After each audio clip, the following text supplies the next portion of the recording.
闪开！我是唐将军的二女儿，县令如见唐将军，速速让开通路。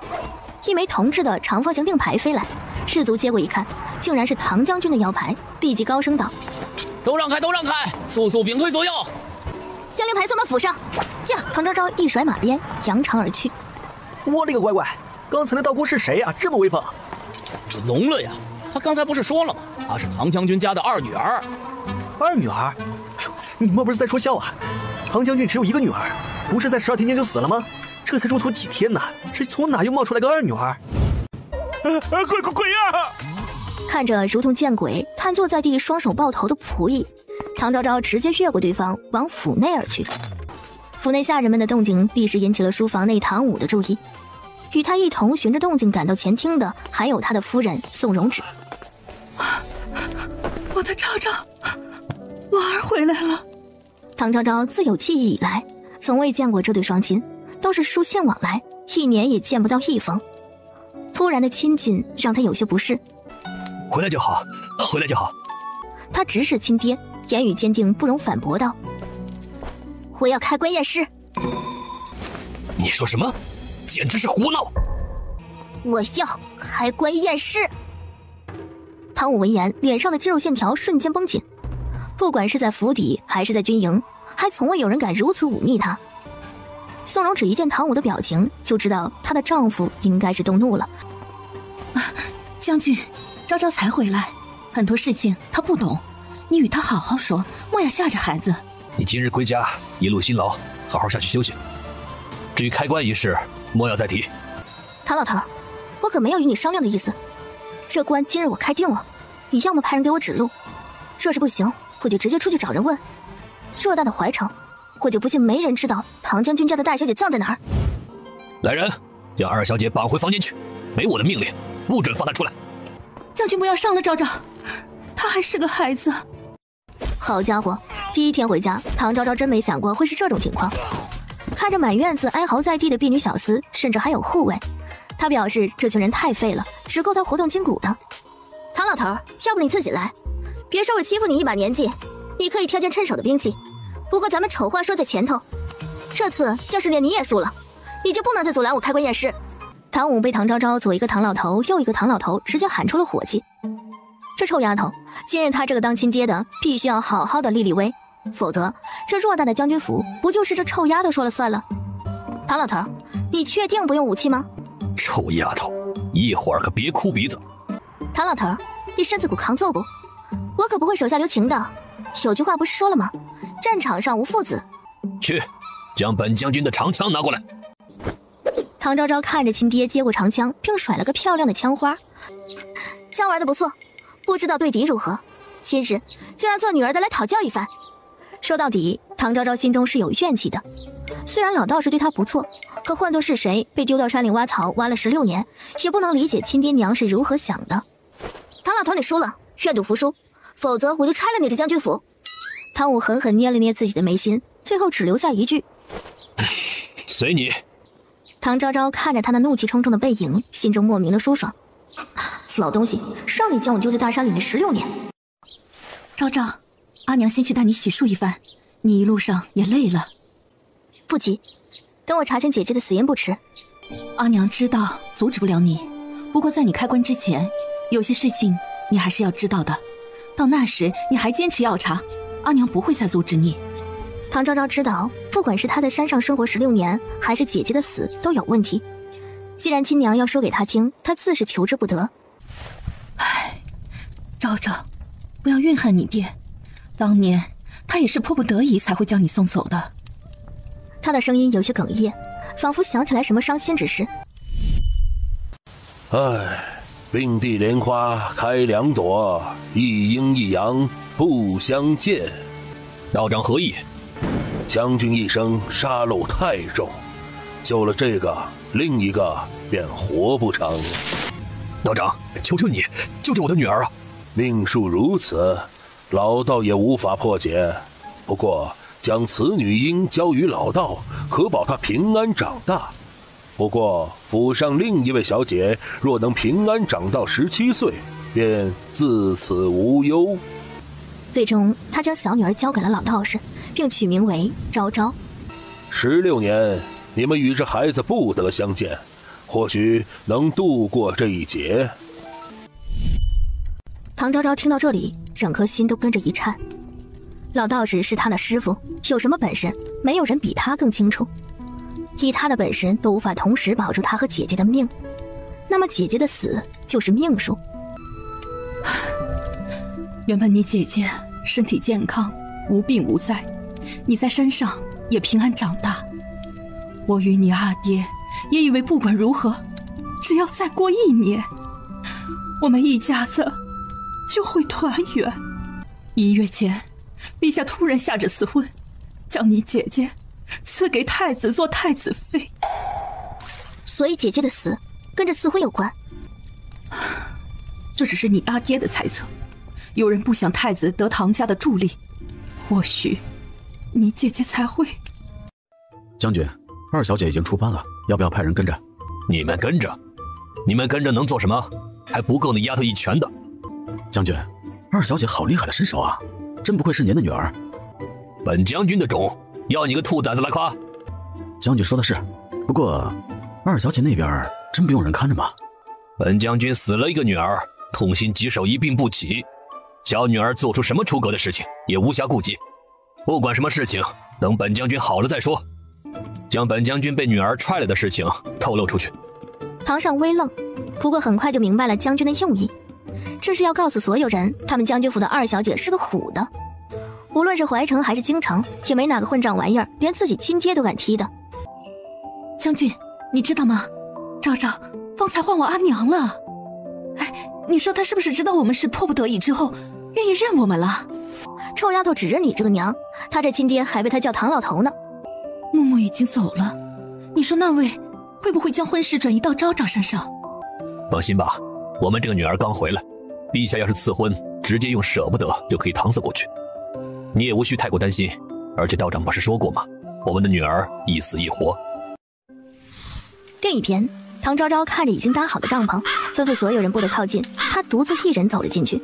这里就躺着那个她从未谋面的姐姐。如今剩下的只有阴阳2隔，果真应了老道士那句“一阴一阳，不相见”。阿姐勿怪，今日小妹只能这样，才能得知你真正的死因。下官封土。阿姐，若是16年前死的是我，或许你就不会经历这些。凶手，我一定会带着他的头颅来祭奠你。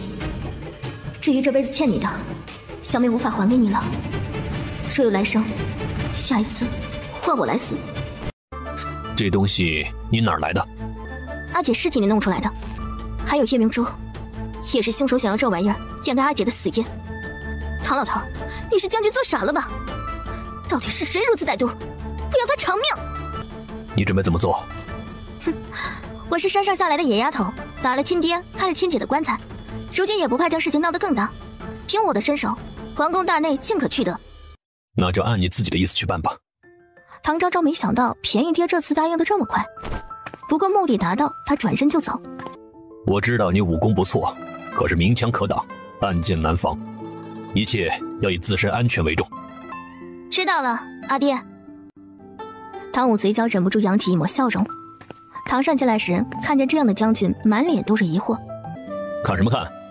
事情办得怎么样了？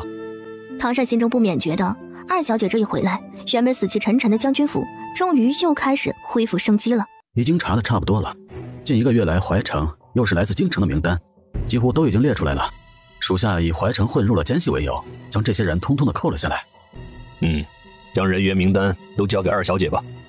将军不亲自审问吗？唐武摇摇头，此事若他来做，就是明着跟那位作对；若换作不懂礼数的女儿来做，那位即便知道也无可奈何。连道姑也调戏，这公子是不是太不厚道了？哎，说的可不是嘛，活该被打。都他娘死了啊！少爷我被人踢了，一帮饭桶，叫那个小爷抓起来！敢打小爷，今日小爷一定要扒他一层皮！还是个练家族的小辣椒，你也喜欢？来给我上！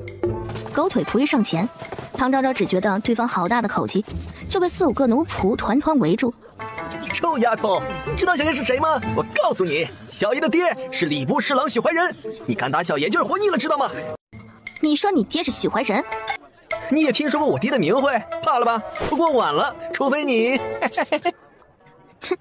既然你是许怀仁的儿子，那就对不住了。许家业还没反应过来唐昭昭话中的意思，就听到数道惨叫声。他根本没看清唐昭昭的动作，带来的奴仆瞬间如同破抹布，四分五裂被打飞出去，倒在地上痛苦呻吟。姑奶奶，我知道错了，姑奶奶，能不能放过我？我爹可是许怀仁呐，你打了我，你肯定也讨不了好啊。用你的话来说，晚了。还有，跟我拼爹，记住了，你昭爷的爹叫唐武。随着唐昭昭的话，雨点般的拳头瞬间落在许家业的全身，惨叫声不绝于耳。喂，这小道姑啊，难不成就是唐将军家的二小姐吗？姑奶奶，少爷我错了，哎呦，别打脸！许怀仁听到消息，带人匆匆赶到大街上时，周围看热闹的百姓已经将整条街围得水泄不通。他好不容易挤进去，就看见自家儿子被一名小道姑单脚踩在脚底。爹，救我！放肆！少爷，我错了，少爷，别踩脸！你就是许怀仁，从京中送夜明珠的那个？无耻刁民！你眼中还有没有王法？你可知你打的人是谁呀？来人，还不将这贼人给本官拿下！老东西好大的官威呀！我看不懂王法的是你。你想做什么？我可是朝廷命官，你是不要命了吗？命？原来许大人也知晓，杀害朝廷命官或是其家人是重罪。你这话是什么意思？今日就替朝廷处理了你这个谋害唐家将军大小姐性命的凶手。许怀仁刚喊了句：“胡说八道！”就感觉无数的拳头朝着他身上砸来。他身边的奴仆上前阻止，可不出几下就惨叫着被打飞了出去。朝爷，手下留情啊！你别看我爹胖，可他体虚得很，背不住你这么打的。爹呀，坚持住啊！左右他爹还是朝廷命官，就算小道姑是唐将军的女儿，也不可能真的当街打死他。这唐二小姐果然跟传言中一样是个虎的呀！可不是啊，当街殴打京中来的官员，今天呀，咱们真的是开眼了。那也是他活该。你们没听二小姐说了吗？这许狗官是杀了唐大小姐的凶手。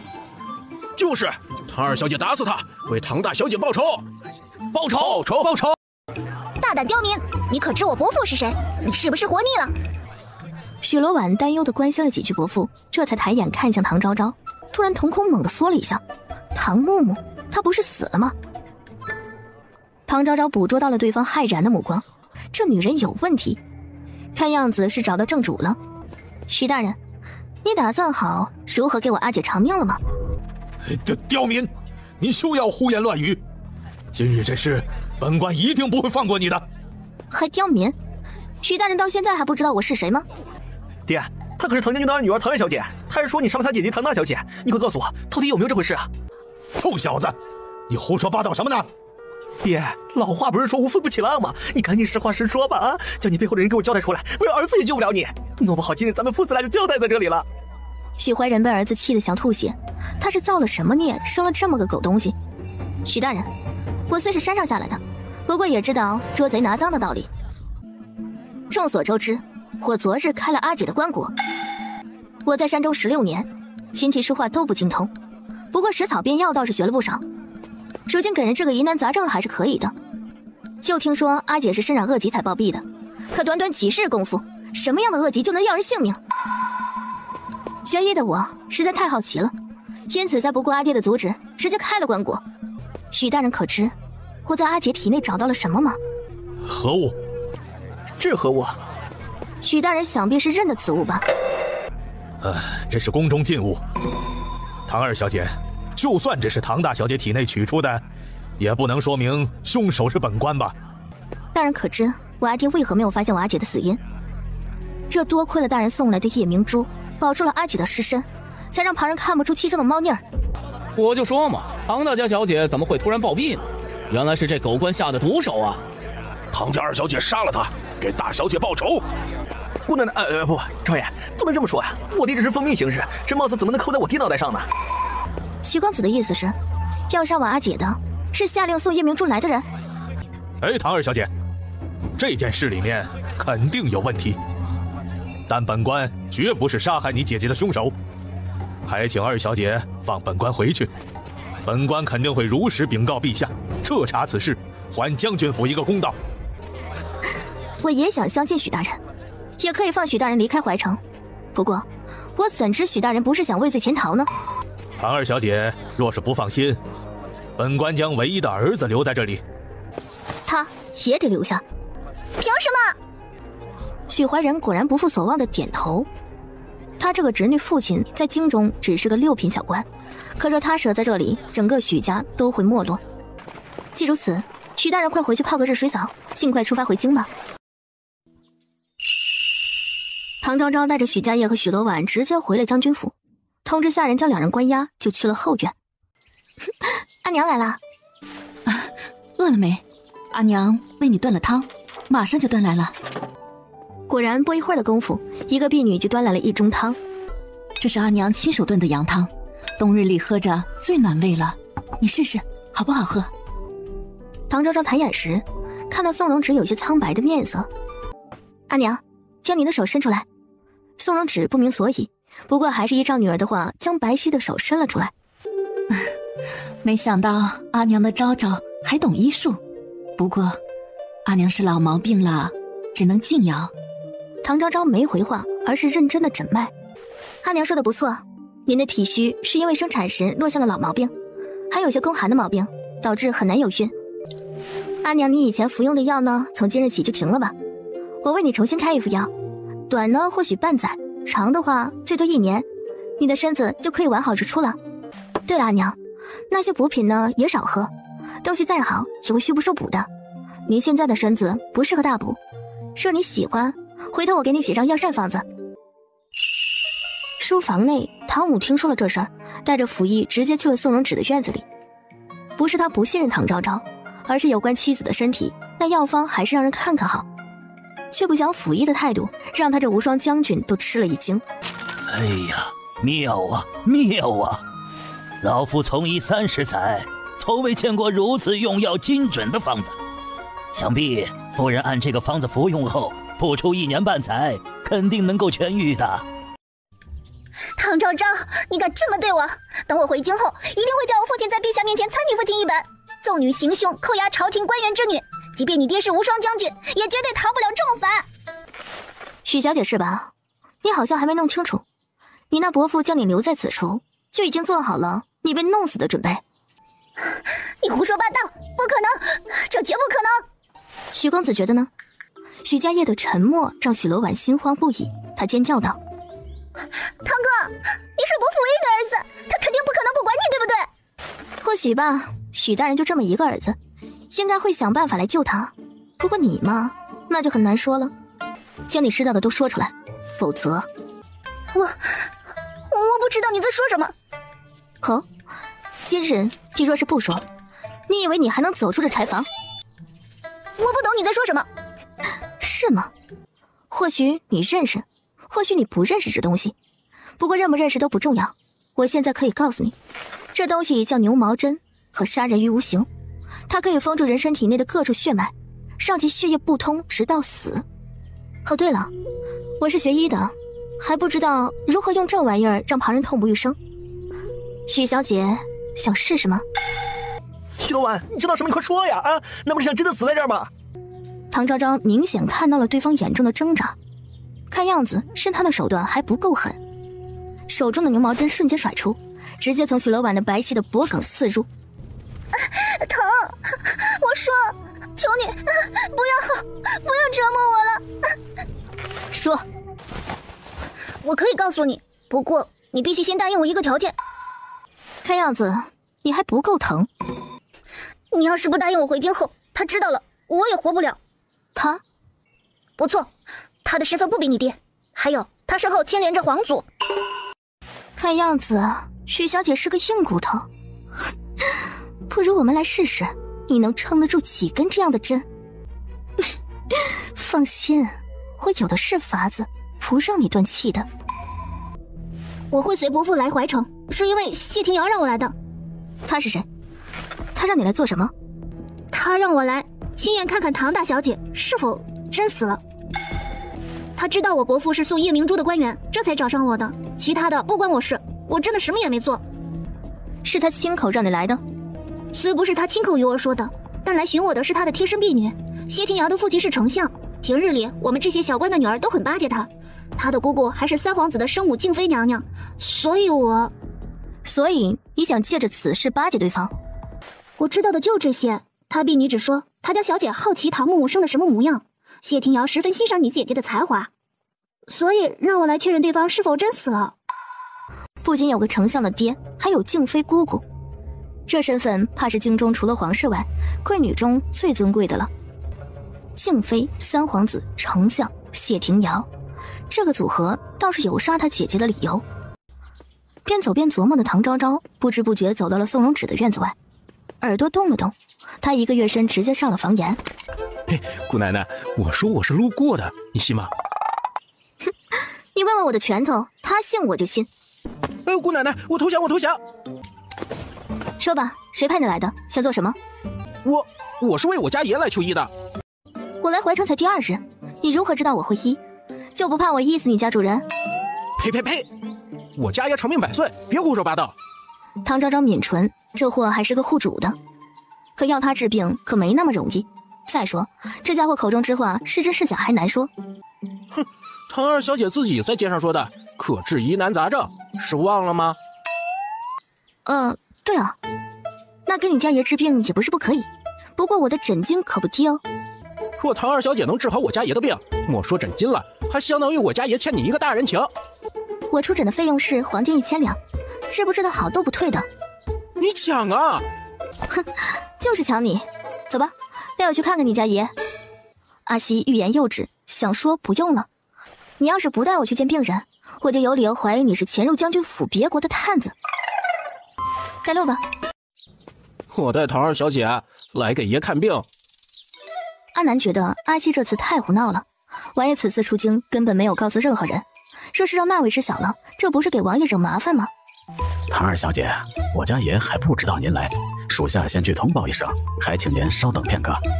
比起阿西，这个护卫言谈举止倒是周全得很，想来他们的主子也一定不是寻常人。阿南很快就回来了。唐二小姐，我家爷说了，他的身体是顽疾，就不劳烦您出手了。这样也好，跑一趟就赚了1000两的诊金，倒也是轻松得很。唐二小姐，请稍等。临走前，他还狠狠刮了阿西一个眼刀子。是黄金，谢谢。阿南脚步一顿，以为自己听错了。1000两黄金，麻烦快一些，我还有事呢。让唐二小姐进来吧。这是听说诊金太贵，不治太浪费了。这位病患，你可知看病时大夫需要望闻问切？你脸上挂着这么个玩意儿，我如何诊治？大夫诊病一般不是诊脉就可以了吗？那是寻常大夫，我诊病可与旁人不同，得先看脸。那么唐二小姐请回吧。爱看不看，不过我的诊金不能少。阿南，给唐二小姐取诊金。阿南领命就转身出去了。唐昭昭眉毛微挑，这金子赚的可真容易，可惜没看见脸。看见对方如此爽快的给钱，他好心的提醒道：你双腿残疾，应该是中毒所致，如今那毒已经蔓延到了你的颈部，若不及时解毒，你活不到明年这个时候。唐二小姐请留步。你家主子一看就不想活了，你着急做什么？阿南虽然不喜唐昭昭说的话，可他还是恭敬一礼，请唐二姑娘为我家爷看看。唐昭昭没看阿南，而是转身双手抱胸，对着莫轮椅的男人挑了挑眉，那意思很明显，想让他治病，那就摘面具。面具缓缓揭开，眉眼如画，虽然形容男子有些不贴切，可他想不出其他词语来形容。唐二小姐，你口水都快流出来了。人生在世，食色性也，你长得这般好看，我爱看。那唐二小姐从我脸上看出了什么吗？好看。阿南觉得这唐家二小姐果然和传言一样是个虎的。你体内的毒素已经快要影响到你的眼睛了，不出3月，你眼中的这层白霜会直接导致你失明。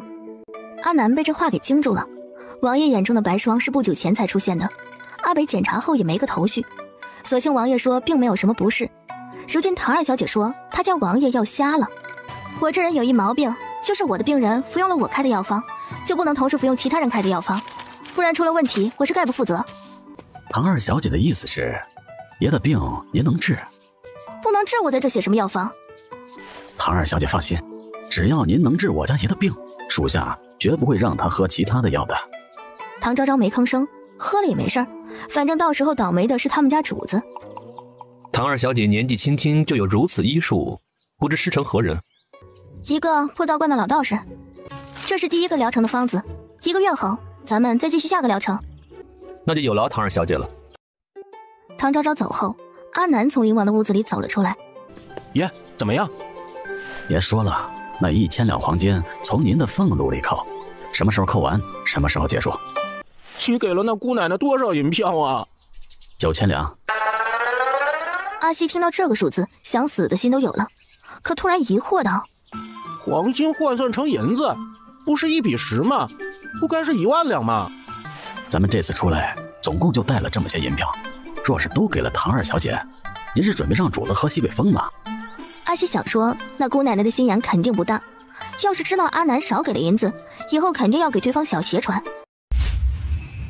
京城皇宫御书房中，父皇，起来说话吧。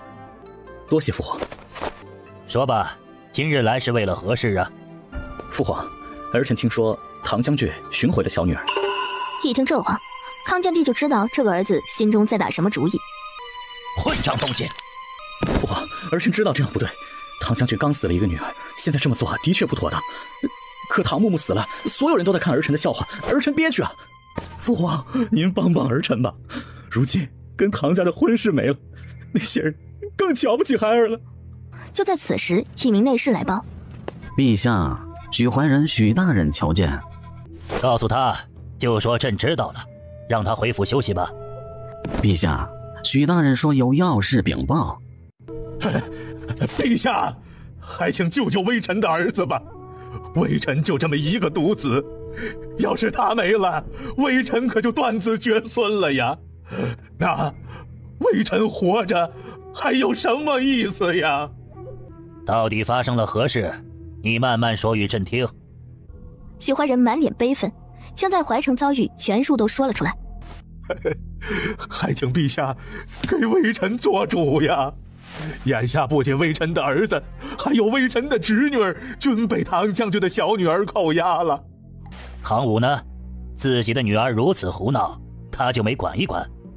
微臣事后去找过唐将军，可那门房说，唐将军因为大女儿突然离世，悲愤交加，已经病倒了，根本无暇顾及他的小女儿所作所为。哎，他是心中有气呀，所以才不想管。先前以为是病死的女儿，如今却被小女儿查出是被人用了阴毒的手段害死的。朕要是他，也会如此啊。许亲家放心，你儿子不会有事的。不过唐大姑娘死于宫中禁物，还有人借朕的手送去夜明珠，想掩盖真相。这事情要给唐武一个交代的。啊，陛下说的是。既然唐武病了，如今怀城也已经安定，就让他协同家眷回京养病吧。他回了京，也可以亲自查找行凶之人。看着离开的许怀仁，太子慕容博适时开口：父皇封他做昭安郡主，是在安抚唐将军吗？太子，赐婚之事，朕是不会再下旨了。不过若是昭安郡主心悦于你，那就另当别说，明白吗？几日后，将军府内。哦，何物啊？毒药，敢不敢吃？啊，为何让你爹吃这个啊？唐老头自己知道。臭丫头，没规矩！我是你亲爹，一口一个唐老头，我看你是皮子痒得很。切，你又打不过我，吓唬谁呢？这是你爹给你的，记得回京后要时刻佩戴在身上。这是何物？有什么用处？让你在京中张狂的本钱。阿爹真好。哼，现在知道叫爹了。这是先皇赐给唐家的，不仅可以当做免死金牌用，见到当今陛下，只要有这块玉牌在，你不想跪他，都可以不跪。唐昭昭眸子里是掩饰不住的欣喜。这么说，有这玉牌在，他可以在京城横着走。阿爹喝药，保证你跟真病了没区别，而且绝对不会伤害身体。算算日子，许怀仁应该已经在回来的路上了。他那儿子和侄女怎么样了？不知道啊，可能还关在柴房里面的吧。你呀，回京后做事还是要留些分寸的，明白吗？当晚，唐昭昭刚睡下，窗户的方向就传来了响动。阿西，你再敢爬我窗户，我保证你跟你家主子一样坐轮椅。这段时间，唐昭昭因为灵王的病情，跟阿西他们已经混熟了，对方的身份也知道个七七八八。姑奶奶，我家王爷突然病发，你赶紧去看看吧。你做什么？还想让你们爷活，去将他拖出去。你俩疯了吗？阿西想解释，可身后却传来唐昭昭不耐烦的声音：“将他的嘴封上！”阿北要气死了，可不容他反抗，阿南直接一个手刀将他给敲晕了过去。直到半夜，王爷的屋门被推开，唐昭昭一脸疲乏地走了出来。阿南紧张地问道：“我家王爷如何了？”多吃几次出我外给的药，他必死无疑。唐二小姐是不是误会了？属下们没有给王爷服过其他的药啊。我们今日只给王爷喝过参汤啊。猪脑子，人参不是药。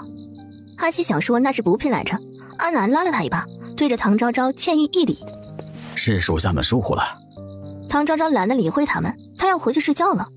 就在这时，隔壁房门突然被猛地拉开，一道人影直接冲了出来，对方二话不说就对着唐昭昭出手。阿北别冲动，他就是这段时间给爷看病的人。他才多大？你们莫不是被这丫头给骗了？阿北，王爷已经没事了。放开我，我去看看王爷。唐二小姐，阿北今日刚回来，他不认识你，还请见谅。跟你们家爷说，收拾收拾，回京城去吧。这姑奶奶怕不是生气了吧？我带着阿北去给她道歉。等王爷醒了，问过王爷再说。他总觉得唐二小姐话中的意思不是不想给王爷治病。翌日清晨，灵王微微睁眼，就瞧见跪在床边的阿北。出了何事？都是属下糊涂，昨夜误会了唐二小姐，才让唐二小姐生气的。属下这就去将军府门口跪着，一定会求得唐二小姐的原谅，请她回来给王爷治病的。阿南简单的说了昨夜他昏过去之后的事情，还将唐昭昭临走前说的话一并说了。灵王沉思半晌，那就听他的，收拾收拾，我们回京。可王爷，你的病……你做错事就要受罚，回京后你就去他身边做安慰吧。王爷的意思是，那姑奶奶也要回京了？灵王没有回话，只是将目光转移到了别处。许怀仁终于带着圣旨再次进入了怀城，但心忧儿子直接就去了将军府。看到一脸菜色的唐武被人扶了出来时，他神情一愣，感情这位是真的病了。唐二小姐，接旨。唐昭昭立在原地不明所以，许怀仁见他不跪，又重复了一遍：“有旨你就读啊。”唐二小姐，接旨要跪着听。有这个不是不用跪吗？许怀仁目光落在那玉牌上，眼皮子抽了抽。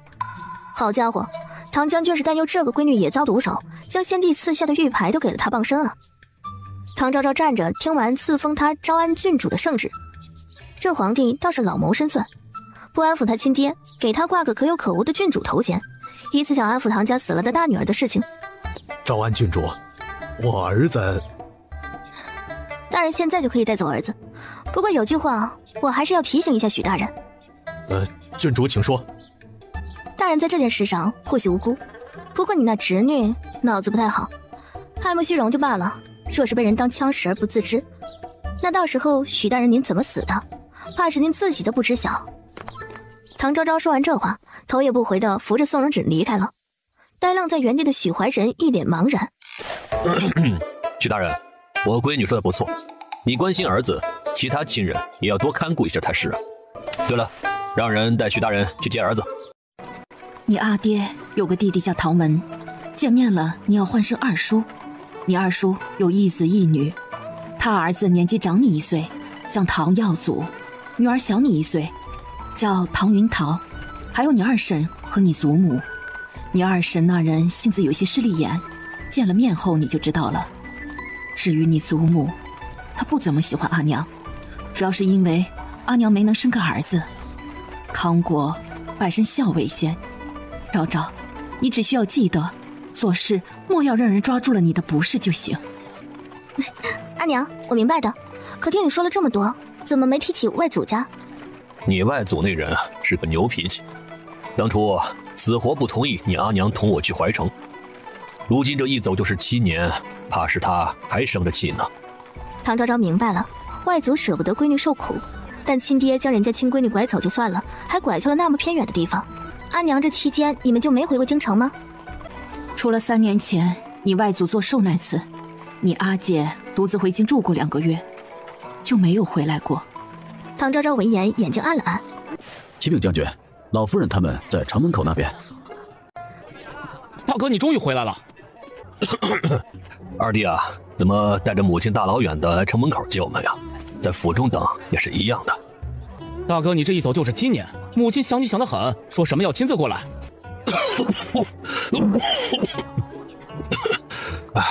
我这最近身子不太好，咱们有话先回府再说吧。啊，大哥怎么病得这样重？有请大夫瞧过了吗？你是怎么照顾自家老爷的？那怀城是个什么条件？离开时我千叮咛万嘱咐的，要你好生照顾好老大，你就是这般照顾的。老夫人说的是，大夫说过了，将军的身子是因为木木的死太过忧心所致，日后好好调养一段时间就好了。哼，自己照顾不得当，还不知认错，将那个死神拖出来说事，你还有理了？祖母这话说的不对，大夫都说了，阿爹的病是因为阿姐突然离世，忧思过重，难不成祖母是比大夫还厉害的神医？这一眼就瞧出阿爹的病是因为阿娘照顾不周所致。啊，这位就是昭昭姐姐吧？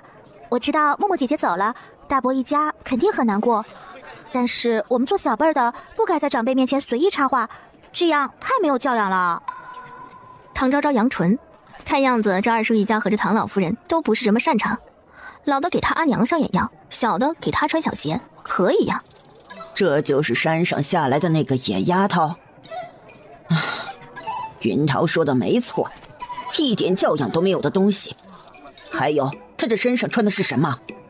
别以为陛下给你封了个郡主的头衔，就如此目无尊卑了。既然回了京，就要好好的学学规矩，以免呢丢了我们唐家的人。唐昭昭闻言笑了，他一把拉住一旁唐云桃的胳膊，唐云桃还未反应过来，就被拉了一个踉跄，紧跟着一道响亮的巴掌声在空气中响起。唐云桃不可置信地捂着脸瘫坐在地上，唐昭昭居然打他，还当着祖母长辈的面。混账东西，反了你了！今日我不好好教训你，以后你怕是要捅了天了。祖母这是说的什么话？我是山上下来的，普通礼数情有可原，可这位妹妹明知道长辈说话，小辈不可随意插嘴，她还要跳出来指责我没教养，我这是在替祖母您教训她呢，祖母为何生气？大儿媳，你就是这么教女儿的，她目无尊长，殴打族中姐妹，今日必要好好处罚她，否则你自己就去祠堂里跪着去。老夫人这话说的，现在谁人不知道昭昭是我月前刚寻回来的女儿，说教养，我这做娘的是惭愧的很，你非要用这个理由惩罚媳妇儿，媳妇儿受着就是。唐老夫人被宋荣耻的话气得眼皮子直抽抽，这分明在说他不讲理。他直接看向大儿子唐武，俨然希望这个儿子能为他这个当娘的出头。可唐武又是一阵猛咳。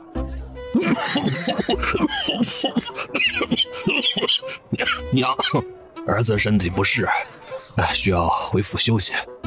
唐文连忙打圆场道：母亲，大哥才回来，如今又病了，咱们还是先回府，让他好好休息才是。唐昭昭到达唐府门口，看着头顶的额匾，疑惑道：咱家在京中没有将军府吗？这唐府就是将军府啊，不过我与你阿爹常年都住在怀城，所以将军府就暂时给你二叔一家住了。原来是个寄人篱下的东西，也敢跳出来指责我的不是，下回再让我听见什么胡言乱语，我就打烂他的脸。怎么了这是？怎哭得这般伤心呢？祖母，昭昭姐姐说我们二房一家住在这里就是寄人篱下，明儿个我就让父亲带着我们搬出去住。又是你个搅家精，我看呐就不该将你找回来。祖母，难道我说的有错吗？这里难道不是陛下赐给我阿爹的，而是赐给二叔的宅子？阿娘，您说将军府的匾额上不写将军府，写着唐府，不知道的人呀，还以为这里是陛下赐给二叔的府邸呢。要是让陛下知道了，是不是要以为我们唐家看不上他赐的府邸呢？唐武的声音在身后传来。对，昭昭说的不错，是该将牌匾换了，否则让陛下知道了，这事情可就说不清了。唐文刚下马车就听到这话，脸色一白。若是换成将军府，那他靠着大哥的事情不就实锤了？大哥，换牌匾的事情不急，我先扶你回府休息。扶我阿爹，这事就不麻烦二叔了。我阿娘这不是在呢吗？你有这功夫，不如去找人将这匾额换了。阿爹，不是说世家子弟一荣俱荣，一损俱损，为何祖母如此偏袒二叔？就不怕你不高兴吗？这是因为我们没儿子，以后偌大的家业无人继承，大姐觉得最终也会落到二房手中。我们高不高兴又如何？阿娘这般聪明，肯定有打算，哪里会便宜了他们？我跟你阿爹早就打算好了，之前是准备将所有的家业分为2份，一份给你阿姐，一份就给你，作为你们的陪嫁。如今你阿姐不在了，就尽数转移到你的名下。二小姐，这是大小姐以前住过的屋子。二夫人说您没见过自己的姐姐，一定会觉得惋惜，因此做了这样的安排。这时，一个婢女探头探脑的在小院门口张望。唐昭昭看过去时，那小丫头眼睛直接红了，眼泪一瞬间就掉下来，可她不敢上前。唐昭昭对她招了招手：“小姐，小姐。”再哭，我就将你丢出去。小丫头明显被吓着了，她知道面前的人不是她家小姐，可真的好像她家小姐。你叫什么？奴婢叫见雪，小姐最爱看雪了，所以给奴婢赐了这名。你口中的小姐是我阿姐。你既然是我阿姐的贴身婢女，为何不在怀城？奴婢本是在怀城的，可是3年前小姐回京给她外祖做寿，临走前就将奴婢留下来了。可是你犯了什么错，阿姐才未带你离开？没有，奴婢也不知道为什么。那你可知阿姐在京中见过什么人，或者发生过什么特别的事情？小姐见过的人都是京中的贵女公子，并无不妥呀。二小姐为何这般问？你可知我阿姐不是病死，而是被人害死的吗？见雪点头，这事儿不仅在怀城闹得很大，如今京城中也流言不断。你最好仔细想想，或许能帮我查出阿姐死的真正原因。见雪一听可以帮忙找到杀害小姐的凶手，她立刻就开始回忆起来，可说出来的事情均是寻常的事情。既然你是我阿姐的婢女，事后就留在这里吧，之后想起什么再告诉我。今日是唐昭昭一家归来的日子，唐府里准备了一场家宴。唐昭昭来时，看着桌子上除了唐云桃，还多了3个年纪不大的少女。大伯娘，昭昭姐姐。见过大伯娘，昭昭姐姐。唐昭昭挑眉，感情这都是她妹妹呀，看样子这二叔后院人不少呀。都是一家人，还行什么礼呀？该学规矩的没半点规矩。唐老夫人话虽这么说，但是在场的人看见她还是齐齐行礼。哼，果然是个山野丫头，一点规矩都没有。祖母，不是您说的一家人不用行礼？如今又骂我没规矩，二婶是伺候你这么多年，想来挺遭罪的吧？没遭罪，没有的事。他这不解释还好，一解释倒有点上赶着澄清的意味。母亲，晚膳已经准备的差不多了，咱们还是先用膳吧，不然菜都凉了。唐老夫人哼了一声，才往主位走去。饭刚吃2口，唐老夫人看向宋荣指道：“既然回京了，短时间应该不走了吧？”母亲说的是，这次回京，短时间不会离开了。在京中啊，不同在怀城，不懂礼数可不行。山里出来的野丫头如何带去参加宴席呀？让秦嬷嬷过去教这丫头好好学学。母亲身子不好，怎能离得了秦嬷嬷呢？昭昭，我会自己慢慢教，就不劳母亲操心了。大儿媳妇，你嫁进我们唐府17年，连个儿子都生不出来，又将女儿养成这般毫无规矩，如今又处处忤逆我这个当婆母的，你是仗着谁的势啊？母亲莫动怒，儿媳向来以夫为天，如今只剩下这么一个女儿，也不求她如她姐姐那般，只希望她活得自在些、舒心些就是，而不是被那些条条框框的规矩拘束着。你的意思是我总拿规矩压着你，让你喘不过气了？母亲多虑了，儿媳不是这个意思。我看你就是这个意思。其他的我不管，老大年纪也不小了，再不给他添子嗣，之后呀就更艰难了。母亲若是想给将军纳妾，您自己说去就是，儿媳不会阻拦。唐老夫人看他这副样子，心中气得要死。要是能说通的儿子，他在这里跟他废什么话？大嫂，这就是你的不是了。不要觉得弟妹说话难听，咱们做女人的不能给相公生下个儿子，那说出去是要被人骂的。二婶婶倒是大方，明明生了儿子，还给二叔的后院纳了一群小娘。周氏被唐昭昭的话对得脸色有些发青，哪个女人希望自己的男人三妻四妾？可京中所有官员皆是如此，她自然也不能免俗。哼，没规矩的东西，这里有你说话的份吗？祖母这话说的，我好歹还有个君主头衔，我阿娘也是一品诰命夫人，怎么就没有说话的权利了？阿娘，这菜不好吃。我们昭昭第一次来京城，不喜欢这里的口味也正常。阿娘现在就带你回去，亲自给你做些你爱吃的。母亲，昭昭一时吃不惯这些菜，儿媳就先带她回去了。见过唐二小姐。这不是上次对她喊打喊杀灵王身边的护卫吗？这是他家王爷又病发了。上次是属下误会了您，属下这次来是弥补当时眼下的行为的。从今往后，小姐有任何事情都可以命属下去做。你家主子让你来的？是。你叫什么？啊，小姐以后称呼属下阿北。若是小姐想重新赐名亦可。你们主子身边是不是还有个叫阿东的？小姐如何知晓？东南西北，你们三个不就缺个东？回去吧，我这里用不着你。二小姐请留下属下，属下对你有用。你懂一，但不如我；你懂五，可也不如我。给我一个留下你的理由。阿北被扎心了，因为唐昭昭说的是实话。二小姐确实厉害，可一个人能做的事情是有限的，属下可以成为您的第三只手，您不方便做的都可以交给属下。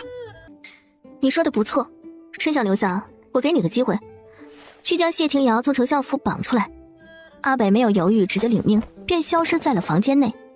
唐昭昭看着房门发呆，灵王将阿北给他，真是单纯的赔礼道歉吗？不会是来偷学他医术的吧？这样一来，这灵王也太狗了，明着道歉，暗地里偷师。阿北离开后，直接回了灵王府，将唐二小姐派给他的事情都回禀了王爷。既将你给了他，他要你办的事情又无需再跟本王汇报。阿北走出书房时还有些恍惚，看到迎面而来的阿南。王爷这是真将我送出去了？阿北，王爷向来说一不二，既然将你给了唐二小姐，你就该好好的替她办事儿，或许哪天还有机会回来的。唐昭昭美美的睡了一觉，刚准备起身，就发现床前屏风后跪着一个人。办妥了？是，人已经关押在一处僻静的地方。效率还不错，暂且先留下吧。至于那人，先关着。是。我屋里留不得男子，你知道该怎么做？小姐放心，属下平日里都会隐在暗处，您有什么吩咐，直接唤属下即可。这倒是方便。唐昭昭点头，示意阿北可以先退下去了。等洗漱完毕后，唐昭昭就准备去松茸纸的院子里用早膳。见雪连忙道：“二小姐，大夫人在前厅见客，小厨房里已经给您备了早膳。”哦，知道是谁吗？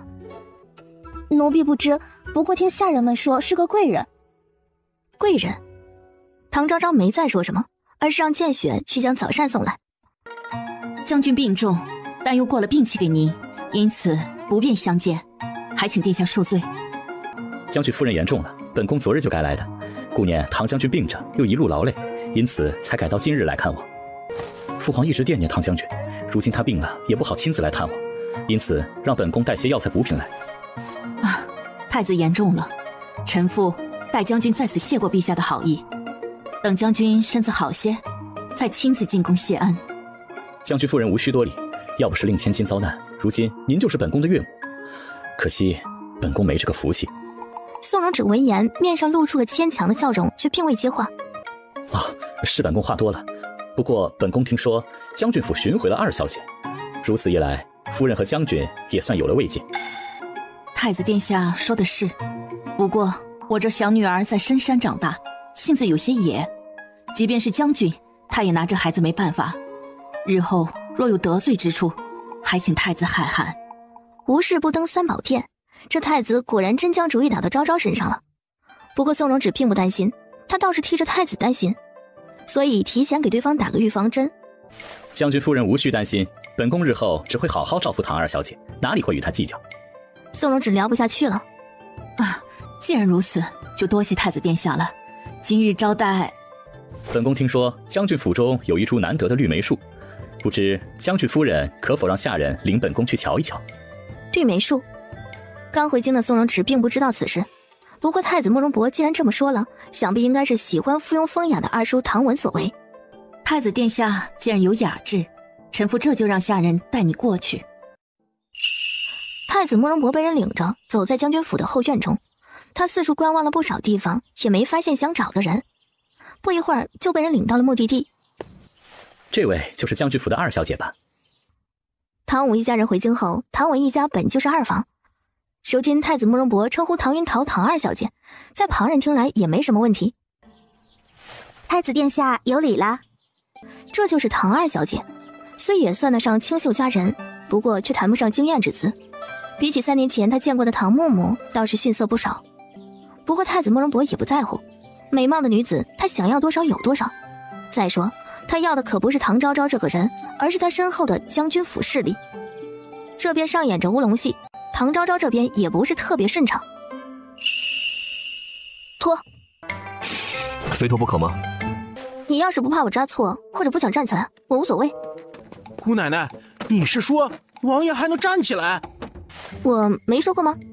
阿西直接将头摇成了拨浪鼓。他们以为唐昭昭只能解王爷体内的毒，从未想过王爷还能站起来。那你脱还是不脱？不等灵王出声，阿西和阿南异口同声道：脱。不等灵王有所反应，阿西已经冲到了床榻边，抬手就要去拉扯灵王身上的衣服。蠢货，是亵裤，不是衣服。你们俩出去。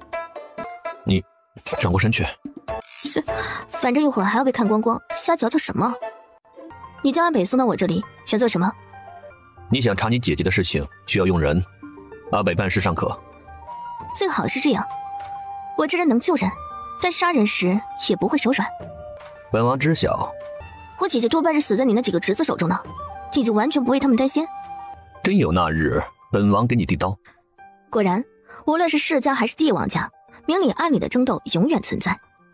这银针还需要半个时辰才能取下来，你体内的毒素基本上已经去除，站起来也不过是时间的问题。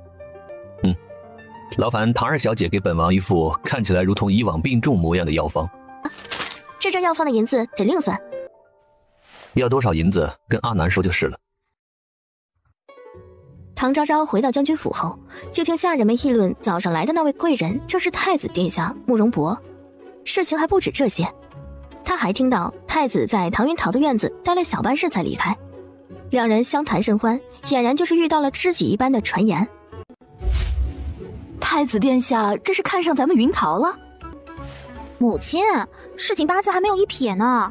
再说太子殿下曾经跟大姐姐订过婚，您说要大伯娘知道了会不会不同意，从中作梗啊？他敢！再说了，要是太子殿下当真心悦于你，就是你大伯也不能说什么。他女儿命短，没福气做太子妃，那是他们的事情。我的云桃可是有福气的人。母亲，您给他安排那间院子，他怎么没闹呢？唐昭昭那一耳光他可还记着呢，总有一日他要唐昭昭跪在他面前磕头认错。看样子这野丫头倒是个有心机的，这才刚回来就将你祖母气病了不说，如今院子里的事情他也不动声色，俨然是知道就算闹起来也不占理。那就让他白白打了女儿嘛。云桃乖，来日方长，咱们总能抓住他的短处。对了，下个月宫中会为你大伯举办一场欢迎宴，那野丫头没有学过一点规矩，若是在自己父亲的宴会上出了丑，必然会成为全京城的笑话。如此，就让他再得意一阵子吧。你呀，眼下最主要的是抓住太子殿下的心，只要坐上太子妃的位置，一个唐昭昭还能压过你不成？母亲，唐老夫人病了，要求宋荣止去市集。唐昭昭知道这老婆子就是想着法子在使唤她娘亲，可如今她也不能将对方怎么样。如今已经进京，你打算如何做？我已经将谢庭瑶抓了，想必很快丞相府就会派人出来寻人。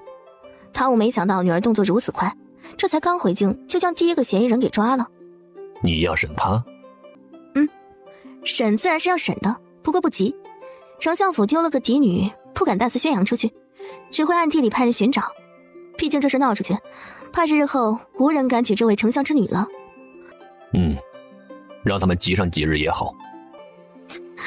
若真是他们做的，那我就将谢庭瑶的脑袋挂在丞相府的门口。唐武第一次发现他这个女儿身上的杀伐之气居然如此之重，不过若换作是他，可能也会这么做。你去做吧，闹大了也不怕。唐老头你放心，你不能做的事情呢，我帮你做。你有你的难处，我嘛可没什么为难的。臭丫头，比起给你阿姐报仇，你的命同样重要。知道了。果然不出唐昭昭的预料，丞相府丢了个嫡女，他们没改声张，而是派了大批的人寻找，一连找了3日都没有寻找到谢庭瑶的下落。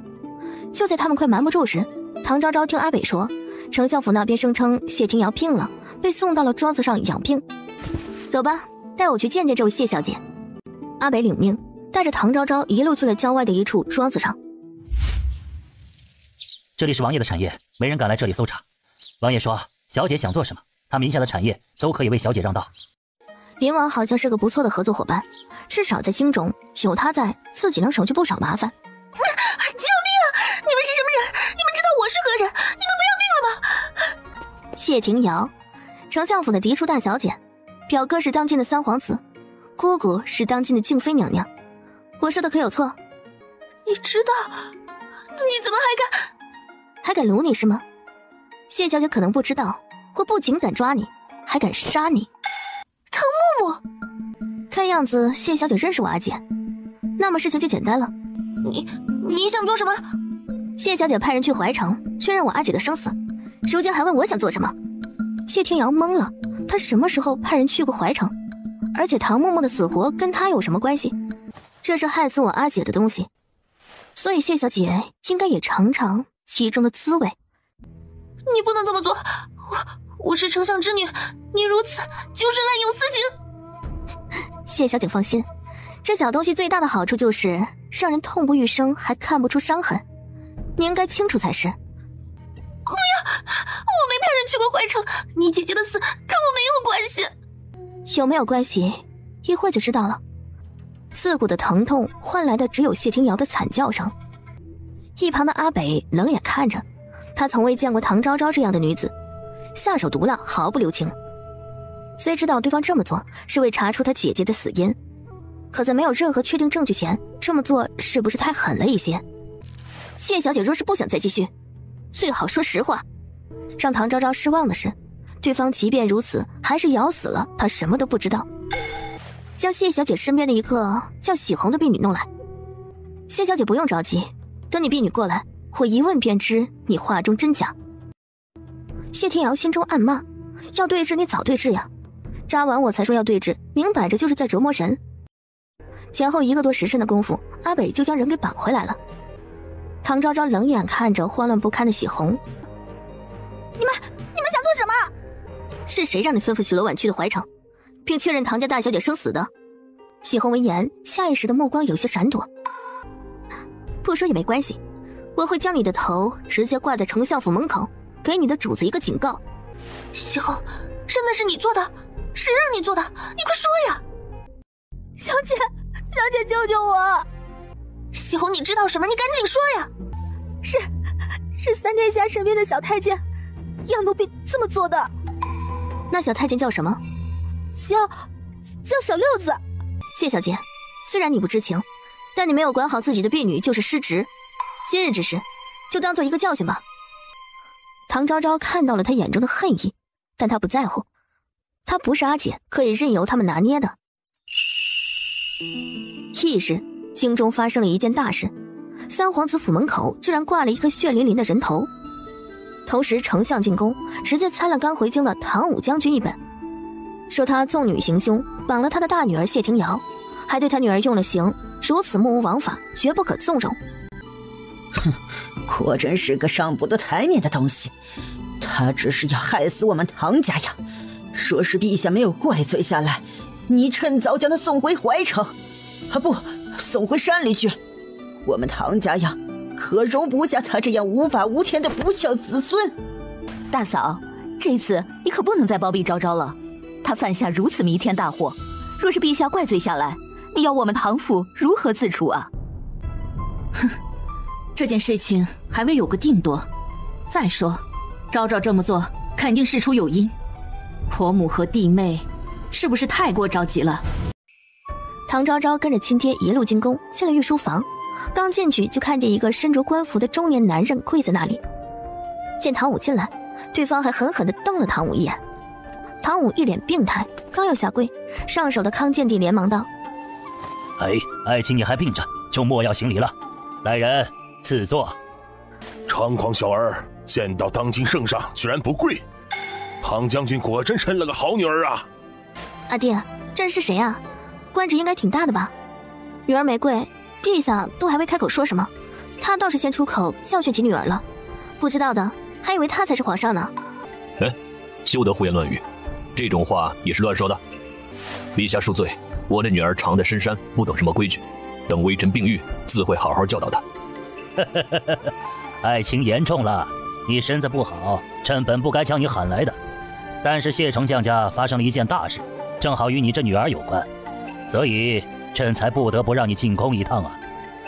臣女参见陛下，还请陛下恕罪。方才这位大人指责臣女不跪，着实是冤枉了臣女。那你说说，为何不跪？陛下，这是阿爹念我自小不在身边，送给小女的先帝玉牌。臣女听闻有此玉牌者，见了谁都不需要跪的。臣女不知真假，所以才试上一试。你说的不错，有这块玉牌，确实无需向朕行礼。真的这么管用呀？陛下，海清也围城做主，唐将军仰仗着军功，目无王法，纵容女儿将我女儿私自掳走3日，还对其用了刑，这是没将围城这个丞相的身份放在眼里啊！唐爱卿怎么说？回禀陛下，掳走谢庭瑶的是臣女，不过臣女可未对谢小姐用刑。还有，小女掳走谢小姐也不过是问了几句话而已。臭丫头，你休要在这里狡辩！谢爱卿注意你的言行。皇帝发话，谢则只能先压下心中怒火。那你说，你为何掳走谢姑娘？又想问她什么话？说起这事情，还要从臣女回怀城说起。唐昭昭先以自己在道观长大为铺垫，讲起怀疑阿姐的死因开棺之事，然后他推测害死阿姐真凶的是宋叶明珠的许怀仁，可许大人喊冤呀，他只能扣留了他的亲人。这不扣不知道，一扣居然发现许大人的侄女跟这事又有牵扯。许罗婉称自己所为皆是受谢庭瑶的指使，他为求真相，这才掳走了谢庭瑶。陛下，是您准许我阿爹查明姐姐死因的，可我阿爹一直病着，臣女觉得要找真凶之事，宜早不宜晚，拖延不得，这才掳走谢庭瑶，想问个清楚。那你可问出什么？谢小姐说她什么也不知道，因此臣女就将人给放了。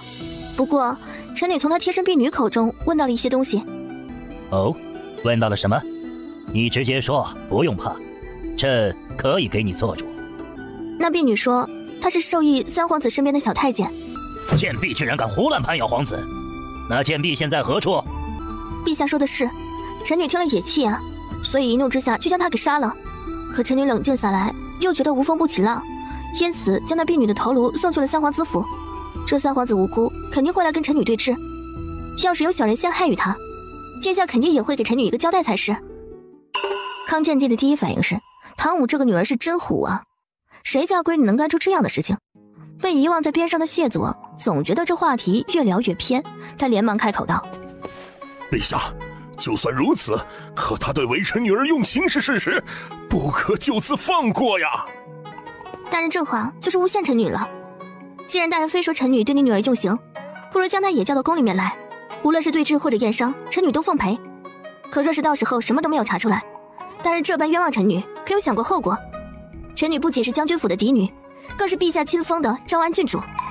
谢佐直接语塞，他女儿可说了，对方用的是宫中禁物，根本看不到伤口，这要如何去验？就算他言明此事，可终究没有证据。昭安郡主说的句句在理，可将人头送去三皇子府之事做得实在不妥。要问话也不能将人掳走问。你看谢丞相因为女儿丢失都吵疯了，这全都是因为你呀。陛下说的是，下回臣女再遇到可疑之人，就直接登门去问，绝对不会再掳人了。至于三皇子那里，朕会给你一个交代，切记你姐姐的事情可以查，但不要再做出掳人的事情来，明白吗？谢丞相谢佐不知道自己是怎么离开御书房的，陛下对唐武明显偏袒，他也是看得出来。没有追究，更没有追责，让他这个一朝丞相就像个笑话。正当他气愤不已之时，太子慕容博得到唐昭昭进宫的消息匆匆而来。见过太子殿下。唐昭昭怎么说也是闺阁女子，太子慕容博之前借着探望的名义去将军府见她，但也不能时常往那里跑，所以一听说唐昭昭进宫了，他想都没想就跑来了。哦，是谢丞相啊！本宫听说唐家二小姐不懂事，掳了你家千金，这事儿啊，她是做的有些鲁莽了。不过本宫觉得唐二小姐率真，为自家姐姐寻找真凶，也算情有可原。谢丞相又何必如此斤斤计较？再说，本宫听说谢小姐这不是完好无损的回府了吗？谢佐心中快气得吐血了，但嘴上却没这么说。太子殿下说的是，陛下也是这般跟微臣说的。呵呵，父皇英明，那本宫就不和丞相在这里寒暄了。太子慕容博还是来晚了，他到御书房时，唐昭昭和唐武早已经离开。这唐二姑娘倒是颇为有趣，你要是能借她之手打压下你那几个兄弟，也不算是一件坏事。不过切记，你们始终是手足，不可太过了，明白吗？太子慕容博虽然失望没见到唐昭昭，不过父皇的话却让他欣喜不已。唐昭昭刚回将军府，就被候在门口的婆子请到唐老夫人那儿。唐武听说宋荣芷在那边也想跟着去，唐昭昭却笑道：“阿爹，后院的事情你去了那多没意思，我自己去就可以了。”你悠着点儿，她毕竟是你祖母。放心吧，我见祖母面色红润，中气十足，能活到80岁呢，这在哪儿到哪儿。唐武叹了口气，就先一步离开了。唐昭昭跟着婆子到了寿安院时，里面还传来唐老夫人的叫骂声：“你这个不孝的东西，老大娶了你呀，是我们唐家的不幸。儿子生不出来，如今我要教训你，你还敢躲了？来人呐，给我摁住他，狠狠的打！”屋子内，一群婆子婢女已经将宋荣芷给围住了。老夫人，你今日当真要打我？大嫂，你就别再惹母亲生气了，母亲也是为了咱唐家好，你那女儿简直太不像话了，还是趁早将她送走的好。有我在一日，谁也休想送昭昭离开。老夫人非要如此，儿媳就带昭昭回她外祖家，好歹我父亲还有个国公的头衔在，有他老人家在，也定能护住我女儿。你这是在拿你娘家压我？宋氏，唐武始终是我的儿子，我非要他休了你，你以为他不会这么做吗？老夫人可以试试，还不将这个忤逆不孝的东西摁住！婆子婢女得到命令，瞬间一拥而上。不可谁敢动我阿娘！小畜生，这里有你说话的份吗？将他给我一并拿下，狠狠的打！你反了！祖母，不知道我阿娘犯了何错，让你连私刑都用上了。昭昭不要乱说话，你祖母用的是家法，哪里是什么私刑？啊？不管是家法还是私刑，总要有个理由。你们如此行径，我是可以去官府告你们的。祖母教训大伯娘，还不是因为你不懂礼数，得罪丞相府不说，还给咱们唐家抹黑。唐昭昭似笑非笑的目光落在喋喋不休的唐云桃身上。我又没有说错话，你看着我做事。看样子，那日我还是打你打轻了，否则你怎敢还在我面前乱蹦的？唐昭昭，你再敢打我，我一定不会放过你的。哼，我倒是想见识见识，你怎么不放过我？母亲，您快管管他呀！他当着您的面还敢对云桃动手，云桃可是入了太子眼的人，那要是被他打坏了，该如何是好啊？反了你这个小畜生，你敢在我面前动手试试？祖母，您别忘了，我好歹有个郡主头衔，教训个口不择言的堂妹，也不会有人说我什么。就算说了，我也不怕，毕竟比起我敢掳走丞相府嫡女也不算什么。但如果您滥用私刑，要打我阿娘的事情被传了出去，外面的人该如何议论？我外祖国公府又该如何想？唐昭昭，你不可以打我！你要是真的打了我，你一定会后悔的。太子哥哥不会放过你的。昭昭，你这样做，日后在京城中会落得个不好的名声。无所谓，反正我也不在乎。两个老的打不了，打个小的也好给阿娘出出气。母女俩回到院子时，汤武已经坐在院子里喝茶，瞧见他二人回来，什么也没说。阿娘，阿爹这是在担忧我不能将你平安带出来，在这守着呢。寿安院的惨叫声都传到这里来了，我是担心他们，哪是担心你们呢？阿爹这是心疼祖母了？几年不见，老夫人的脾气越发古怪了。阿爹，以前的祖母什么样我不知道，可方才我去时，祖母命好多婆子和婢女要抓阿娘，还要上家法呢。唐武听了这话，心下一慌，紧张地看向宋荣止。母亲打你了？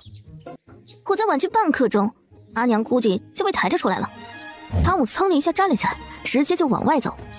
阿娘，让阿爹去，我又不能时时刻刻护在你身边，阿爹也是。祖母总是这么三天两头的找麻烦，你不嫌烦吗？唉，那又能如何？她是你阿爹的母亲。唉，过得这般辛苦，阿娘还不如留在怀城。你们父女俩都在这里，阿娘自然也要在这里。阿娘，等事情都处理完，咱们就回怀城。我还可以带你去云雾山小住。我听你说啊，在云雾山上没有什么七大姑八大姨的事情，每日动物相伴，鸟鸣唤你起床，虫鸣伴你入睡，无需种花，因为每到春日，漫山遍野都会开满花。好，到时候我让你爹爹辞官，咱们一家三口啊，就在你口中的云雾山隐居，可好？哼，再用你那色眯眯的目光盯着我，我就直接戳瞎他。即便你是唐将军家的二小姐，也不能如此伤我家殿下。唐昭昭懒得理会嘴碎的小厮，我今日来就是要带走小六子，是陛下不让我掳人，我这才登门要人。可你们府上的护卫不仅挡我，还对我动兵刃。三殿下将人交给我，我即刻离开。你将本殿下伤成这样，还想跟本殿下要人？三殿下要是不用那色鬼的眼神看我，你现在也不会受伤了。你放肆！唐昭昭烦这个逼逼赖赖的小厮很久了，他手一抬，一根银针直接飞了出去。看在他是三殿下的人，今日我就不揍他了。三殿下，小六子在哪儿？三皇子慕容思终于明白了，他进宫时父亲提及唐昭昭那欲言又止的模样是为什么。小六子死了。唐昭昭听到这样的回答很不满意，他眼睛眯起，俨然要打人的架势。昨日本殿下接到宫中消息，第一时间就找了小六子，他当时就已经死在自己房间里。本殿下没有那么蠢，这个臭密口只会证明自己心虚。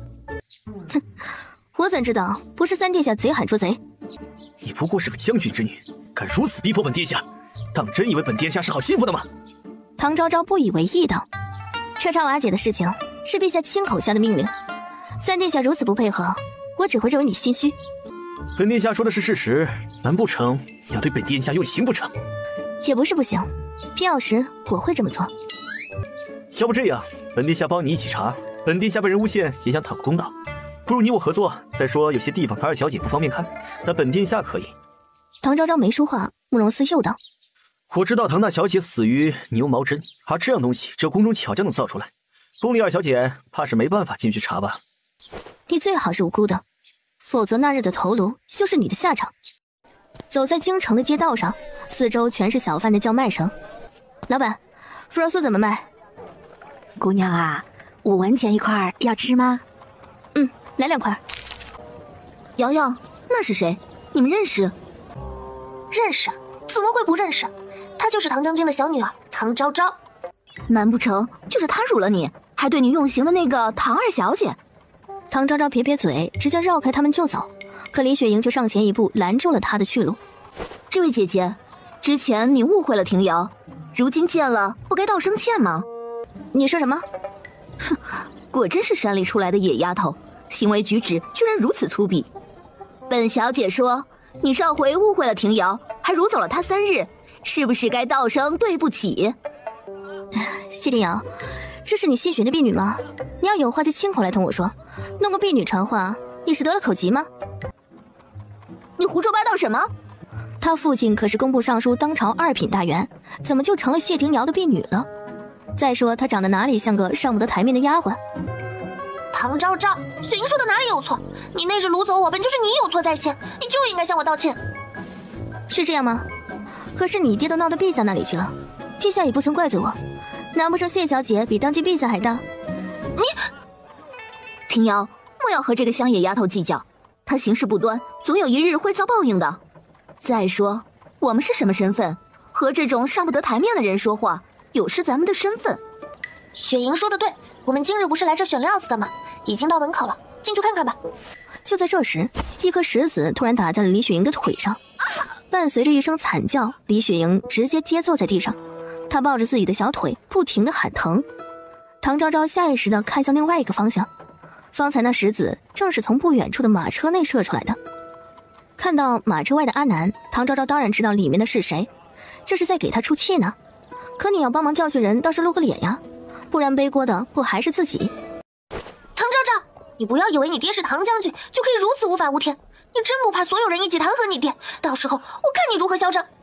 唐昭昭深呼吸，言语讥讽在先的是他们，如今还想给他扣屎盆子，他要是不坐实了，那就太对不起自己了。哼，觉得是我打人是吧？今日我还真要让你知道知道，本姑娘是有多嚣张！唐昭昭直接撸起袖子，对着谢庭瑶就是一个大嘴巴子。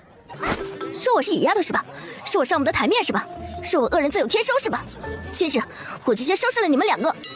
一旁的许罗婉都看呆了，这唐二小姐是真的敢呀！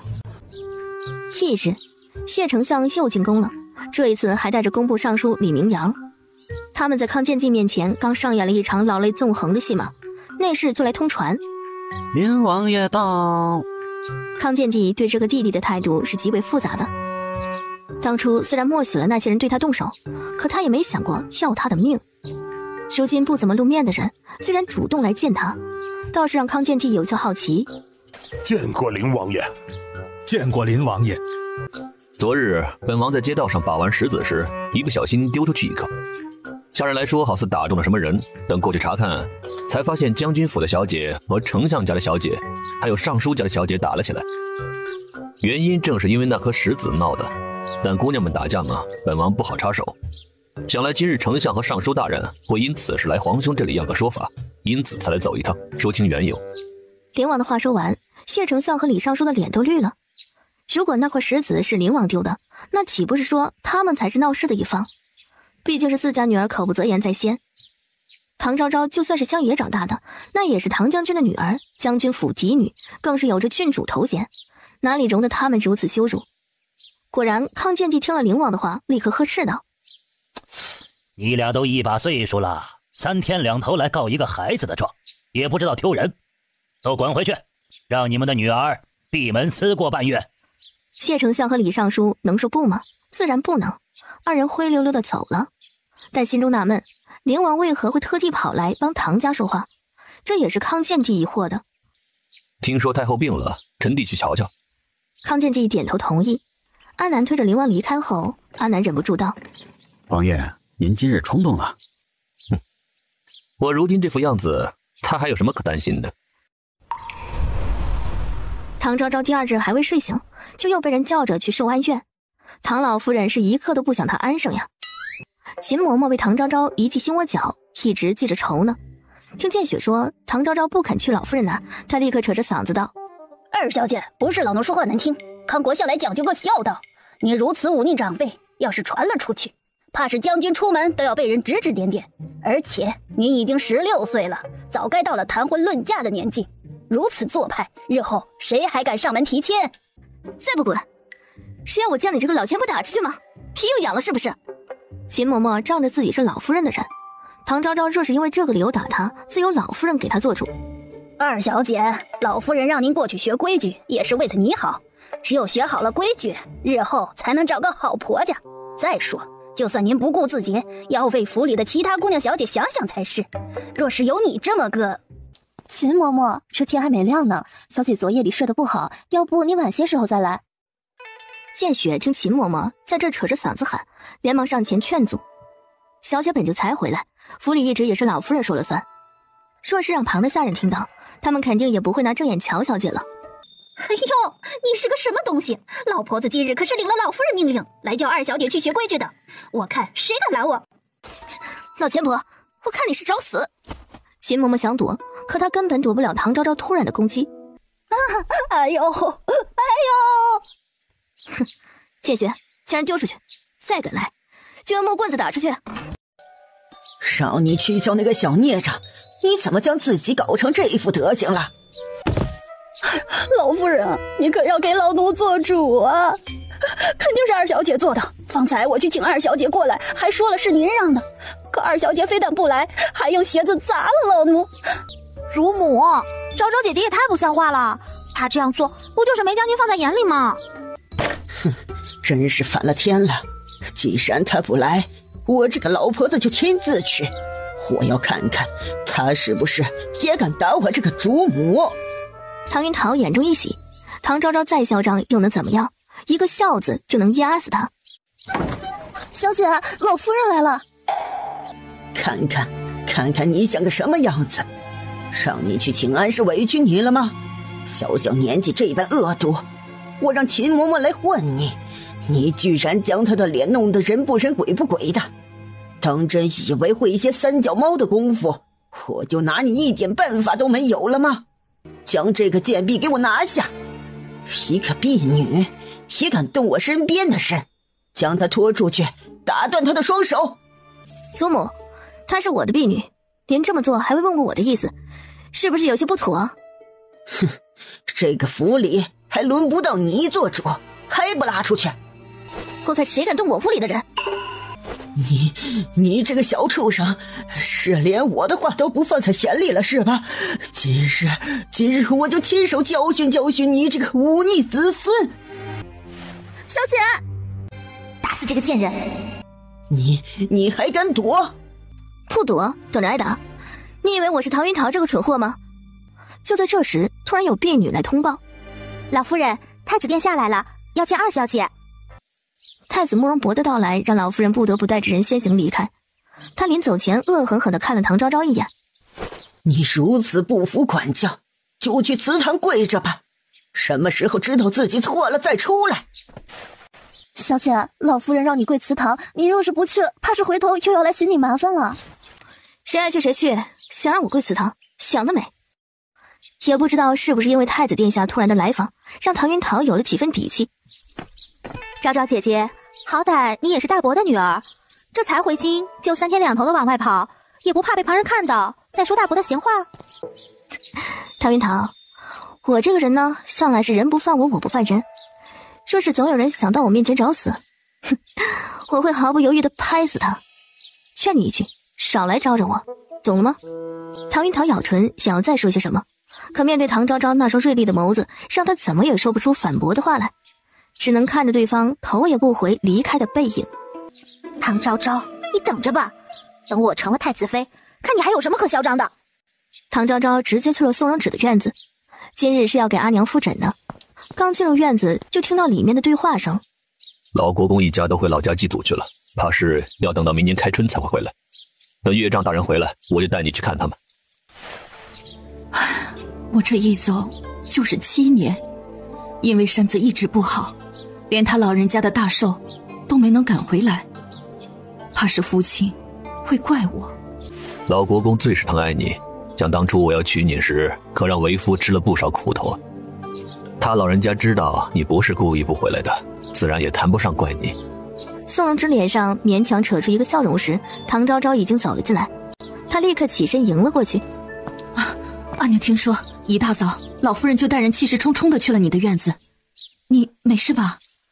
我赶过去时，又恰好太子殿下来，不得已先去招待太子殿下，就没顾上你那边。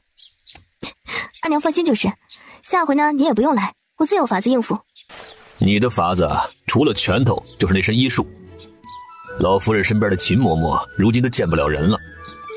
那是他自找的，下回他再敢来我面前蹦跶，我就让他瘫在床上，看他还敢往我那里去。唉，罢了，你自己拿捏好分寸就是了。阿娘，我给你把把脉。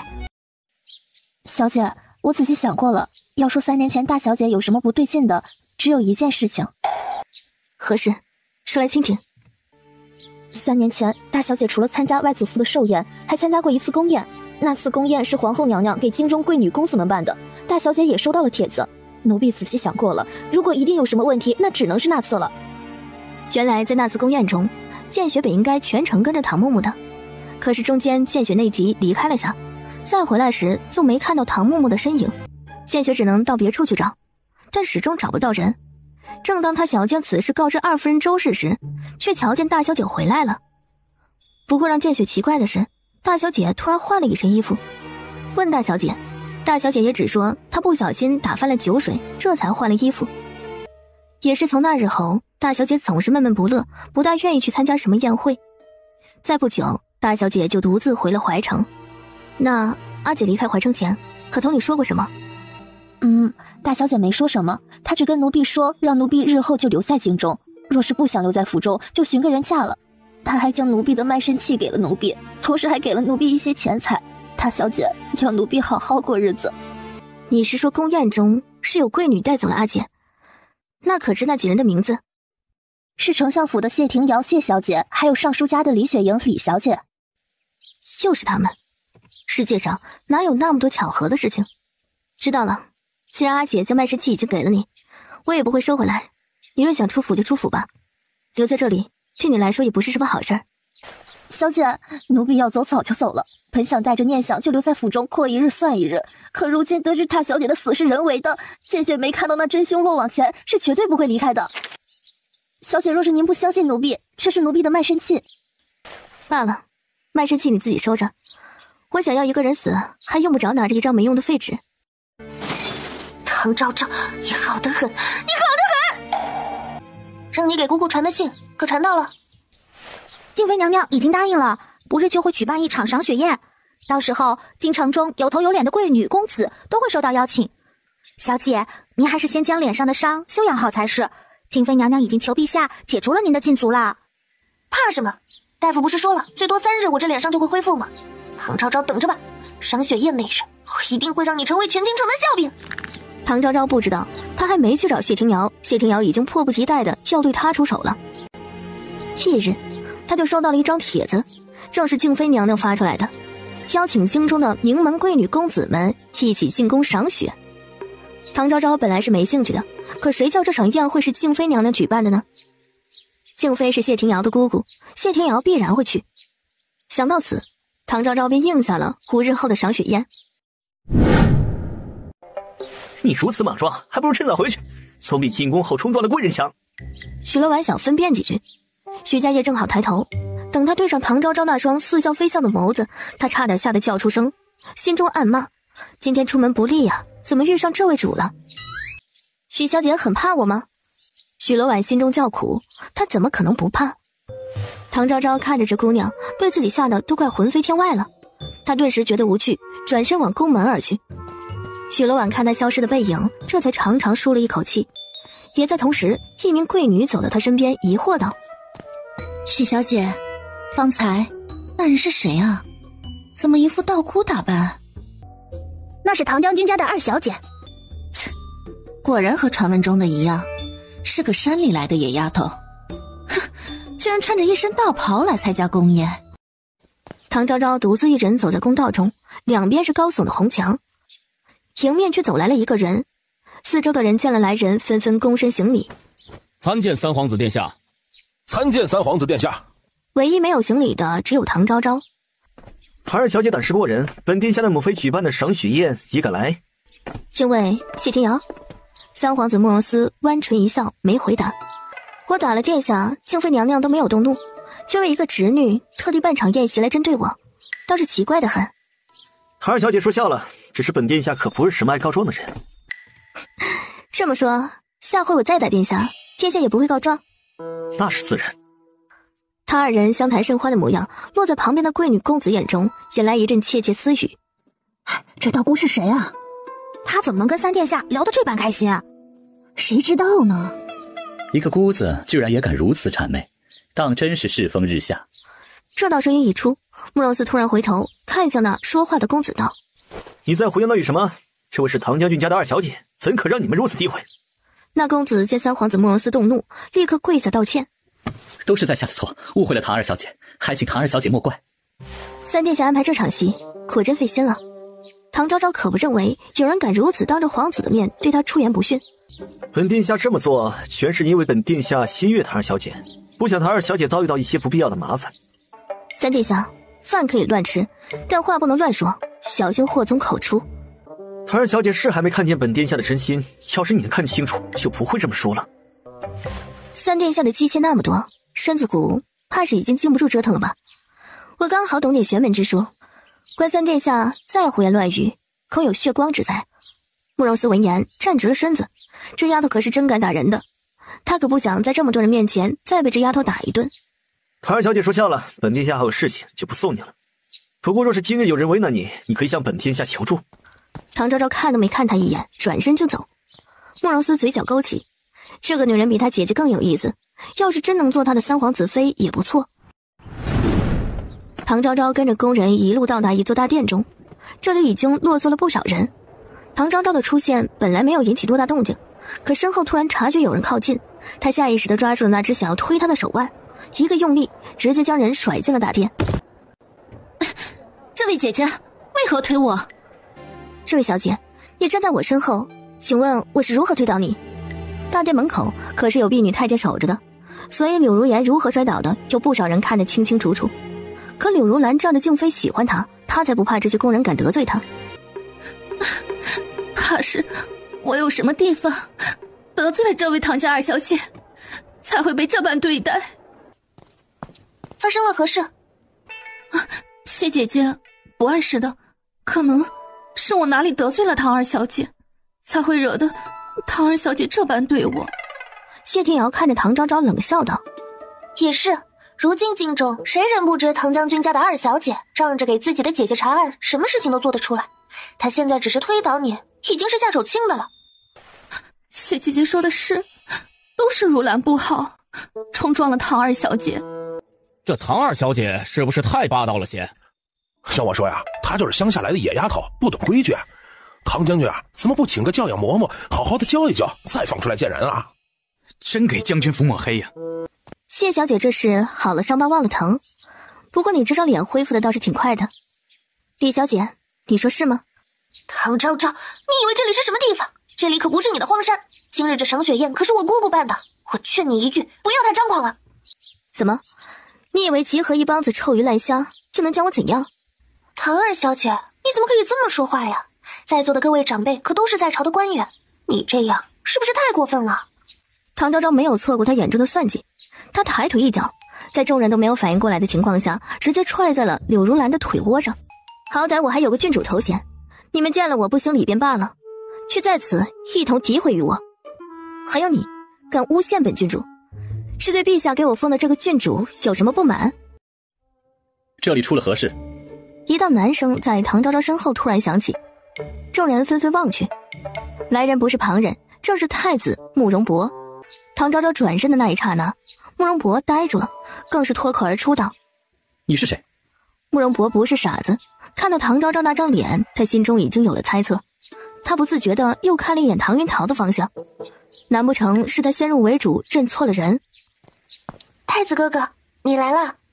他突然的温柔细语让唐昭昭起了一身鸡皮疙瘩。按理说谢天瑶称呼太子哥哥也勉强可以这么叫，不过看那爱慕的眼神，唐昭昭一眼就看出来了，心中10000个问题也在脑子里闪过。按理说谢天瑶的表哥是三皇子慕容思，谢家应该不会同意谢天瑶嫁给太子才是，可谢天瑶的表现太过明显了，果然这里面水深得很。你是唐将军家的二小姐昭安郡主。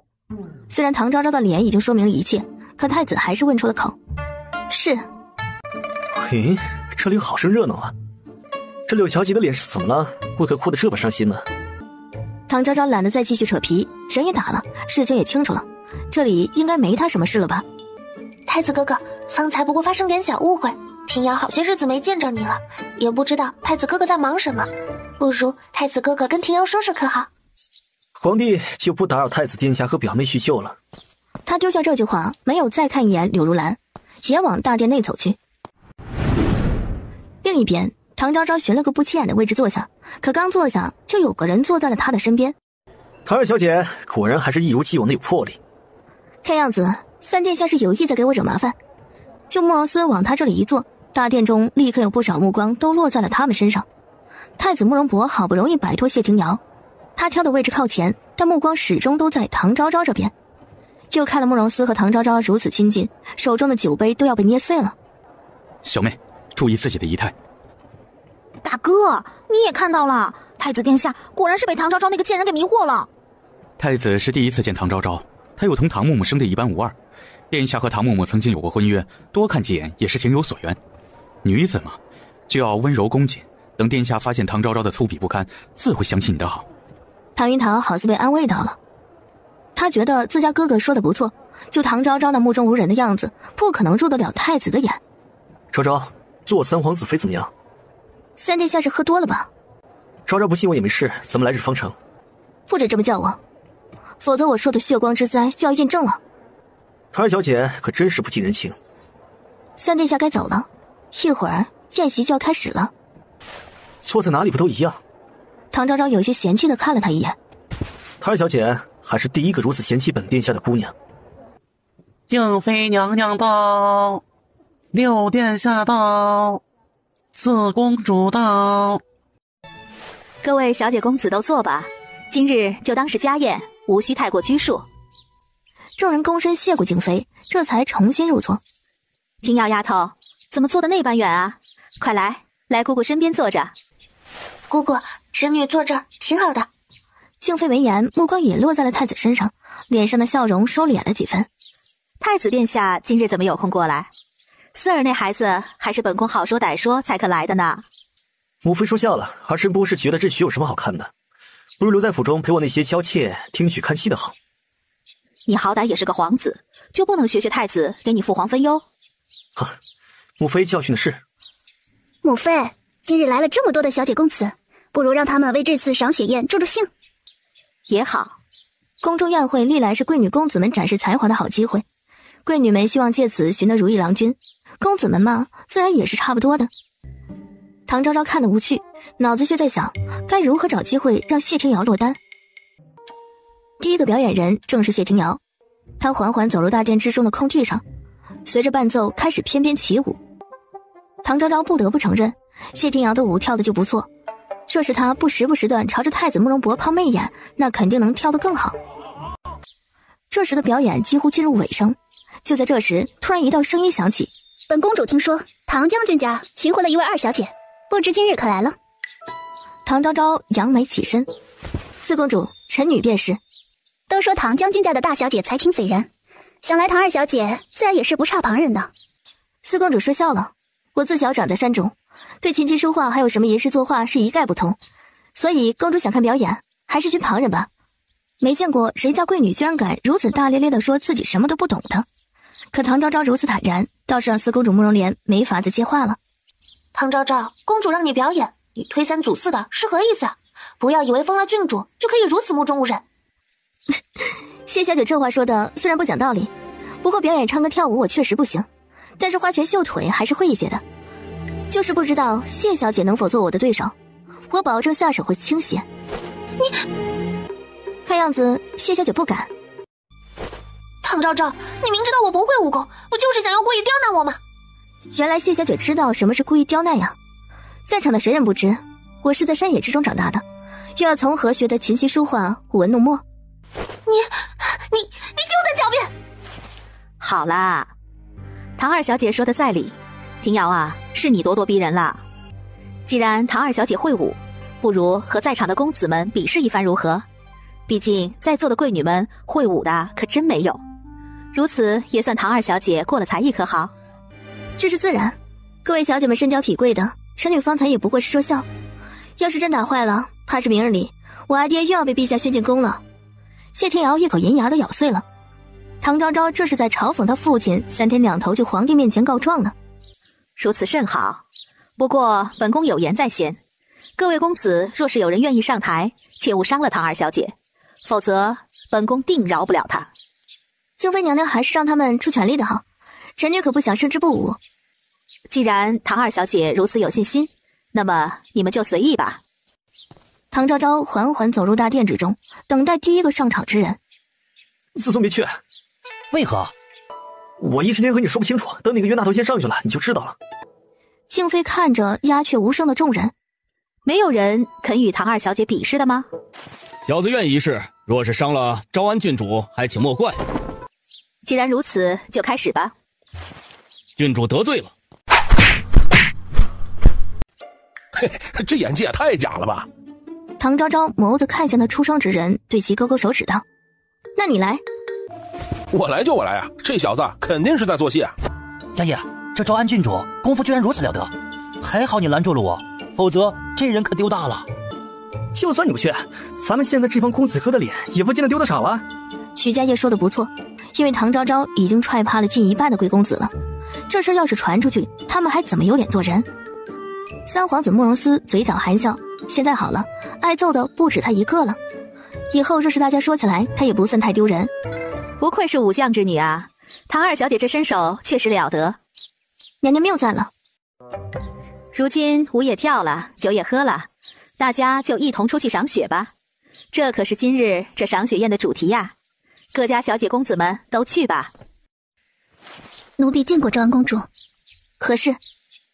柳小姐让奴婢请郡主过去，说是方才没有跟郡主好好道歉，想要再当面跟您道次歉。唐昭昭没错过宫女眼中的躲闪。走吧。宫女立刻躬身在前面引路，七拐八拐之下，终于在一处偏殿门口停下。郡主，柳小姐方才弄湿了衣物，正在里面换着，您直接进去就是。好，那奴婢就先行告退了。唐昭昭眸子扫过不远处的假山，转身推开了那寝殿的门，走了进去。做得不错，今日你就不要再出现在这里了。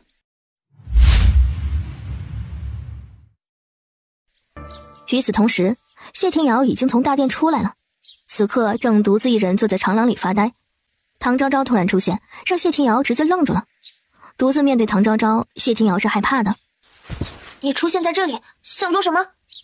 谢小姐莫怕，今日来我就是问几句话，若是你好好配合，我自然不会把你怎么样，但你若是不配合，你知道我这个人会做出什么来的。左右现在四下也无人，不是吗？唐昭昭，我告诉你，这里是皇宫，你可别胡来。你想问什么？3年前的宫宴上，是谁让你寻我阿姐去赏花的？谢天瑶一直没反应过来。3年前我阿姐回京，参加过一场宫宴，这期间你曾寻她一起去赏花。谢天瑶想了好久，才想起有这么一回事儿。当时是雪莹说唐小姐在京中没什么朋友，看着怪可怜的，这才邀请了唐木木一同赏花。谢天瑶之所以能想起来，主要是当时唐木木走了一半突然不见了，他觉得对方离开都不说一声，这是不是太不给他面子了？因着此事才会不喜欢唐木木。唐昭昭听完缘由没说什么，转身就走。谢天瑶说的是真是假，等他问过李雪莹就知道了。唐二小姐准备的活春宫一定会是场大戏。三殿下是准备告发我吗？怎么会？昭昭就是这么想我的吗？四公主和静妃娘娘那双眉眼生的那般相似，三殿下你说这是为什么呢？明明两人毫无血缘，那为什么会长得相像？这是巧合吗？慕容思闻言，眸子有一瞬间的愣住，不过他很快反应过来，又恢复了方才那副痞态。昭昭觉得呢？我怎么觉得不重要？旁人的隐私我也不好奇。殿下应该知晓，我要做的事情不过只想寻到杀害我姐姐的真凶，旁的事情又跟我有什么关系？慕容思看着唐昭昭的目光从玩世不恭变得有些深意。这殿下不是行凶之人，就帮我查出那人如何？作为交换条件，我可以帮殿下将体内的蛊虫取出来。这一刻，慕容斯再也维持不住表面的平静。你如何知晓我体内有那东西？若不是唐昭昭是刚回京的，慕容斯真的要以为对方是静妃派来试探他的。唐昭昭没有回答慕容斯，而是扬起小脸儿看着对方的眼睛，等待着对方给予回应。我怎知唐二小姐说的是真的？唐昭昭没说什么，她将手中的银针直接刺进了慕容斯身体的某处穴位中。只是一瞬间，慕容斯的脸色直接变了。想来3殿下留着这东西应该还有用。缓过神来的慕容斯开始重新正视起面前这个女人，他居然只靠一根银针就可以逼出静妃用来控制他的蛊虫。即便查出是谁，你也杀不了他。唐二小姐可曾想过这个问题啊？我杀不了，你可以。唐二小姐好算盘，可仅靠给本殿下取出蛊虫，就要本殿下成为你手中刀，你是不是太小气了？做不做这殿下，我不过是提个建议。不如昭昭做我3皇子妃如何？你我成为一家人，让昭昭的事情就是本殿下的事情，本殿下自会义不容辞。殿下还是再好好考虑考虑，我不着急。唐昭昭走回了人多的地方，目光寻找着李雪莹的身影，可看了半晌却没发现这人的身影。再看见对方时，李雪莹是同一名宫女匆匆而回，他们神情焦急，根本没注意到站在角落里的唐昭昭。唐昭昭目送他们走进了方才的宴会大殿，不一会儿的功夫，静妃娘娘就带着一堆人浩浩荡荡的出来了。不过片刻的功夫，几乎所有人都知道了什么似的。他们交头接耳之际，根本没有注意到跟在后面的唐昭昭。我那表妹要是知道里面是太子，怕是撕了柳小姐了。一个是殿下的表妹，一个是殿下的倾慕者，3殿下倒是像个外人一般。静妃一副气得不行的样子。里面的到底是哪个混账东西？居然在宫中行如此不要脸的事情，本宫一定不会轻饶了他。静妃娘娘，臣女方才和宫女路过这里，瞧见进去的好像是唐二小姐，臣女担忧唐二小姐有什么不适，便想上前看看，可靠近殿门口就听见里面传来不堪入耳的声音，臣女害怕极了，这才立刻回去回禀您的。身边的宫女也上前跪倒在地上。李小姐说的不错，奴婢也是亲眼所见。哎呦，这唐二小姐还真是不要脸。可不是嘛，山野丫头居然还是个不知羞耻的。唐将军怕是日后没脸见人呢。我家要是有这么个贱货呀，直接就乱棍打死了。各家公子小姐们，不如先回吧。此事事关唐将军家，还是要为其留些脸面的。姑姑，唐昭昭在您办的赏雪宴上做出如此不知羞耻之事，她都不要脸，您又何必给她留什么脸面？正在静妃为难之时，一道声音突然在谢庭瑶耳边响起。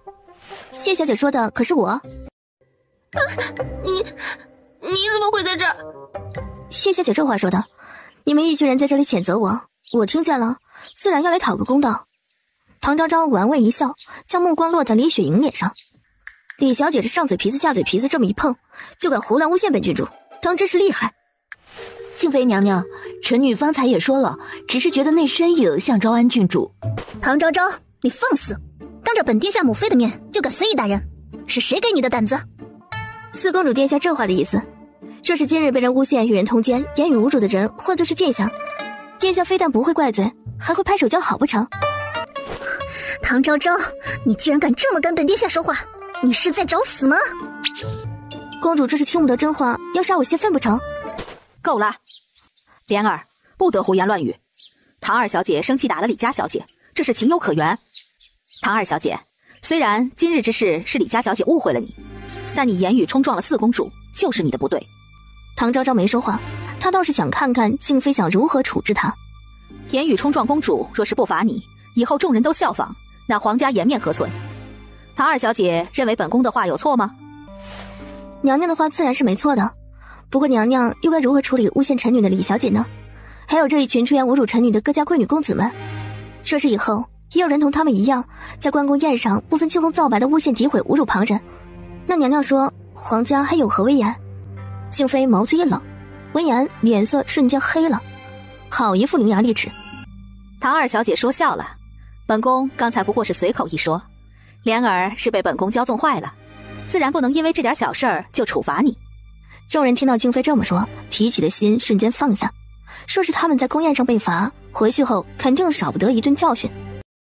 既然里面的不是唐二小姐，那会是谁呢？一定要将里面的人拖出来看看，好好的处罚才是啊！义愤填膺让静妃这一刻真的有些犹豫要不要打开门。谢小姐方才不是说了，里面的人敢在静妃娘娘举办的宫宴做出如此伤风败俗之事，根本不需要为其留脸面。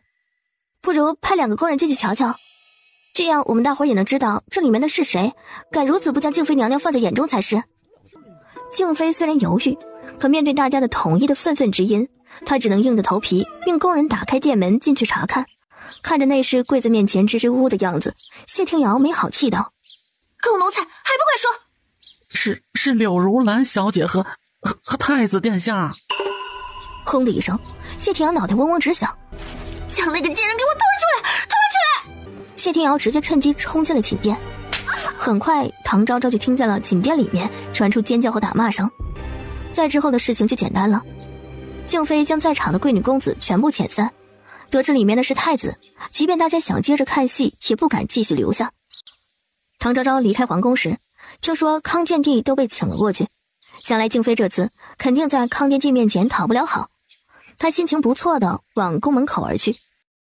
祖母，昭昭姐姐当众和静妃娘娘顶撞，日后我们唐家肯定会被静妃娘娘气恨，你一定不能轻饶了她。唐老夫人听完所有的事情，额头青筋突突的跳。那个无法无天的东西，唐家迟早要断送在他手上。祖母，要不是他非要进偏殿查看，太子殿下出了丑事的事情就不会弄得人尽皆知。想必殿下日后会因为此事而迁怒我，太子妃一事怕是也不成了。那小畜生回来了吗？回老夫人，二小姐从宫中出来，并没有直接回府。她真是反了天了！身为女子如此抛头露面的，太不成体统了。去，将宋氏叫过来。宋氏来时，身边陪同着唐武。你养的好女儿，她是要害死我们唐家所有人呐！母亲这话是何意？她在宫中不仅顶撞静妃娘娘和四公主，还得罪了太子。这不是要害我们唐府是什么啊？宫宴散席，一个女子第一时间不回家，她想做什么啊？如今云桃与太子的事情，也因为你们的好女儿没了。老大，你自己说说吧，该怎么办？母亲，不如您将事情缘由说清楚，儿子再做定夺。你什么意思？是觉得我故意诬陷那个小孽障不成？他不仅出言顶撞四公主，静妃要罚他还敢顶撞静妃，还将太子丑事闹得人所尽知，你还有什么好辩解的？老夫人不如说清楚些，昭昭为何顶撞了四公主，又为何顶撞静妃？还有太子发生了什么丑事？昭昭又为何将此事闹得人尽所知？不知道事情原委的夫妻俩自然不会听信唐老夫人的一面之词。唐老夫人见宋荣芷这般对峙的态度，心中就是气不打一处来。可唐武在，他又不能发作，这才不情愿地看着唐云桃。云桃，你说。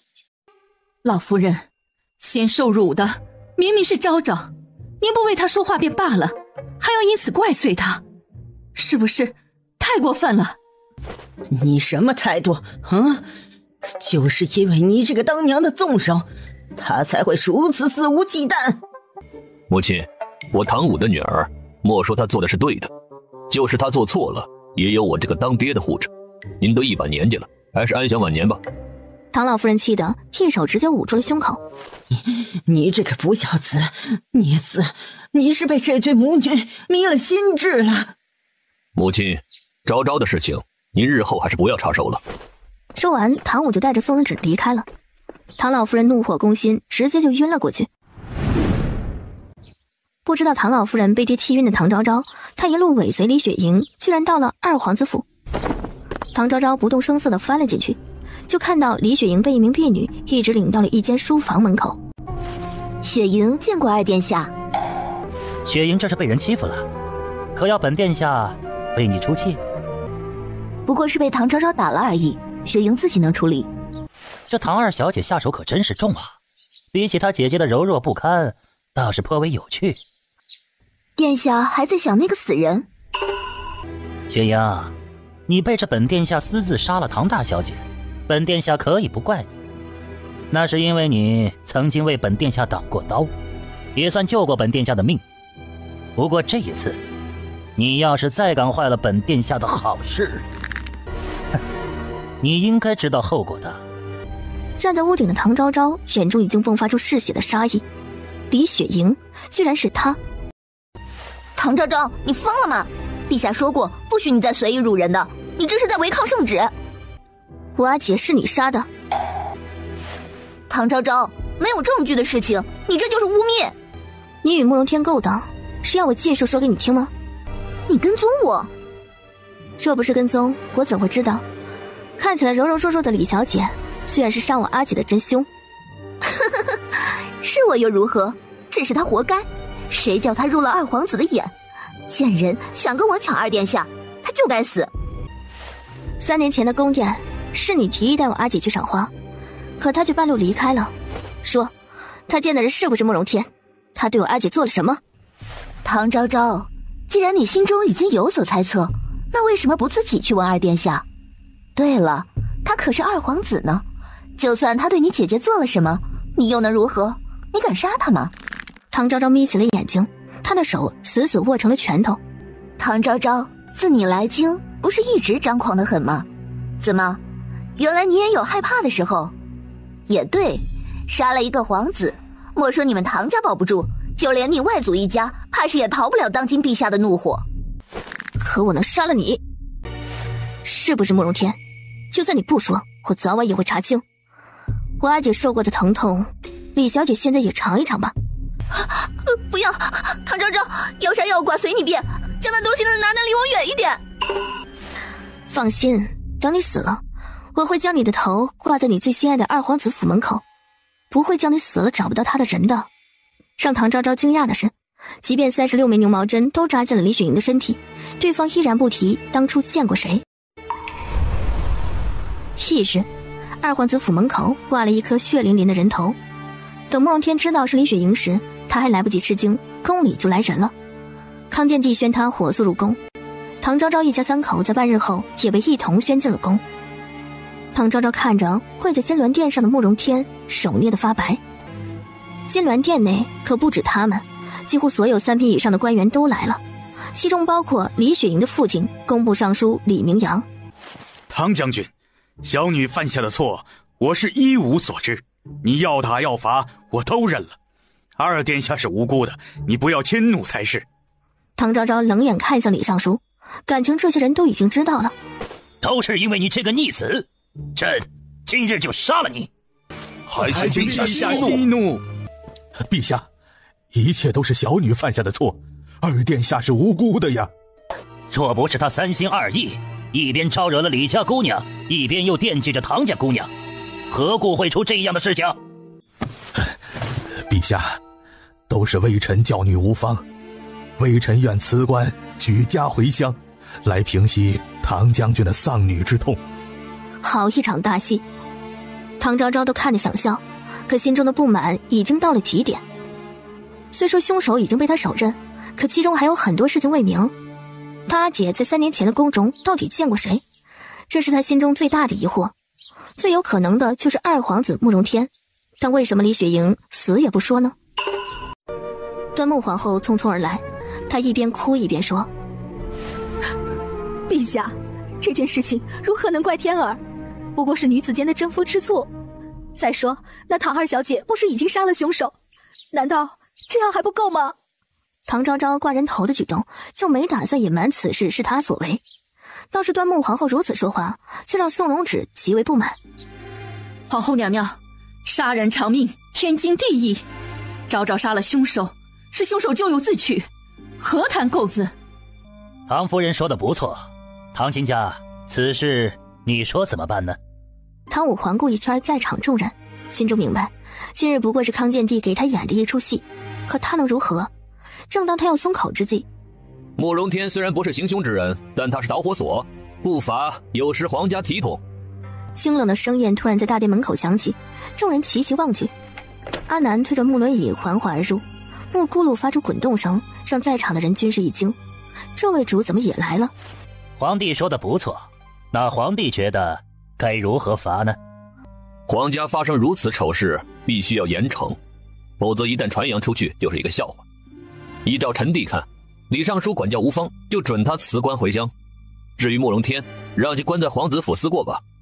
慕容天不可置信地看向自己这个小皇叔，这不就相当于将他打入冷宫？康健帝对灵王突然的到来，心中其实是不喜的。不过他所受的处罚还是在他的接受范围内。二子被关也好，这样一来太子那边就能松快些。二皇子慕容天死死压住心中的不满。唐将军，灵王所说，你觉得如何？汤武知道此刻不低头，就是在将自己、将唐家、将国公府都架在刀刃上。但凭陛下做主。唐昭昭与灵王对视一眼，也知道此事到这一步已经是康健帝最大的让步。一个废人，他想收拾有的是机会。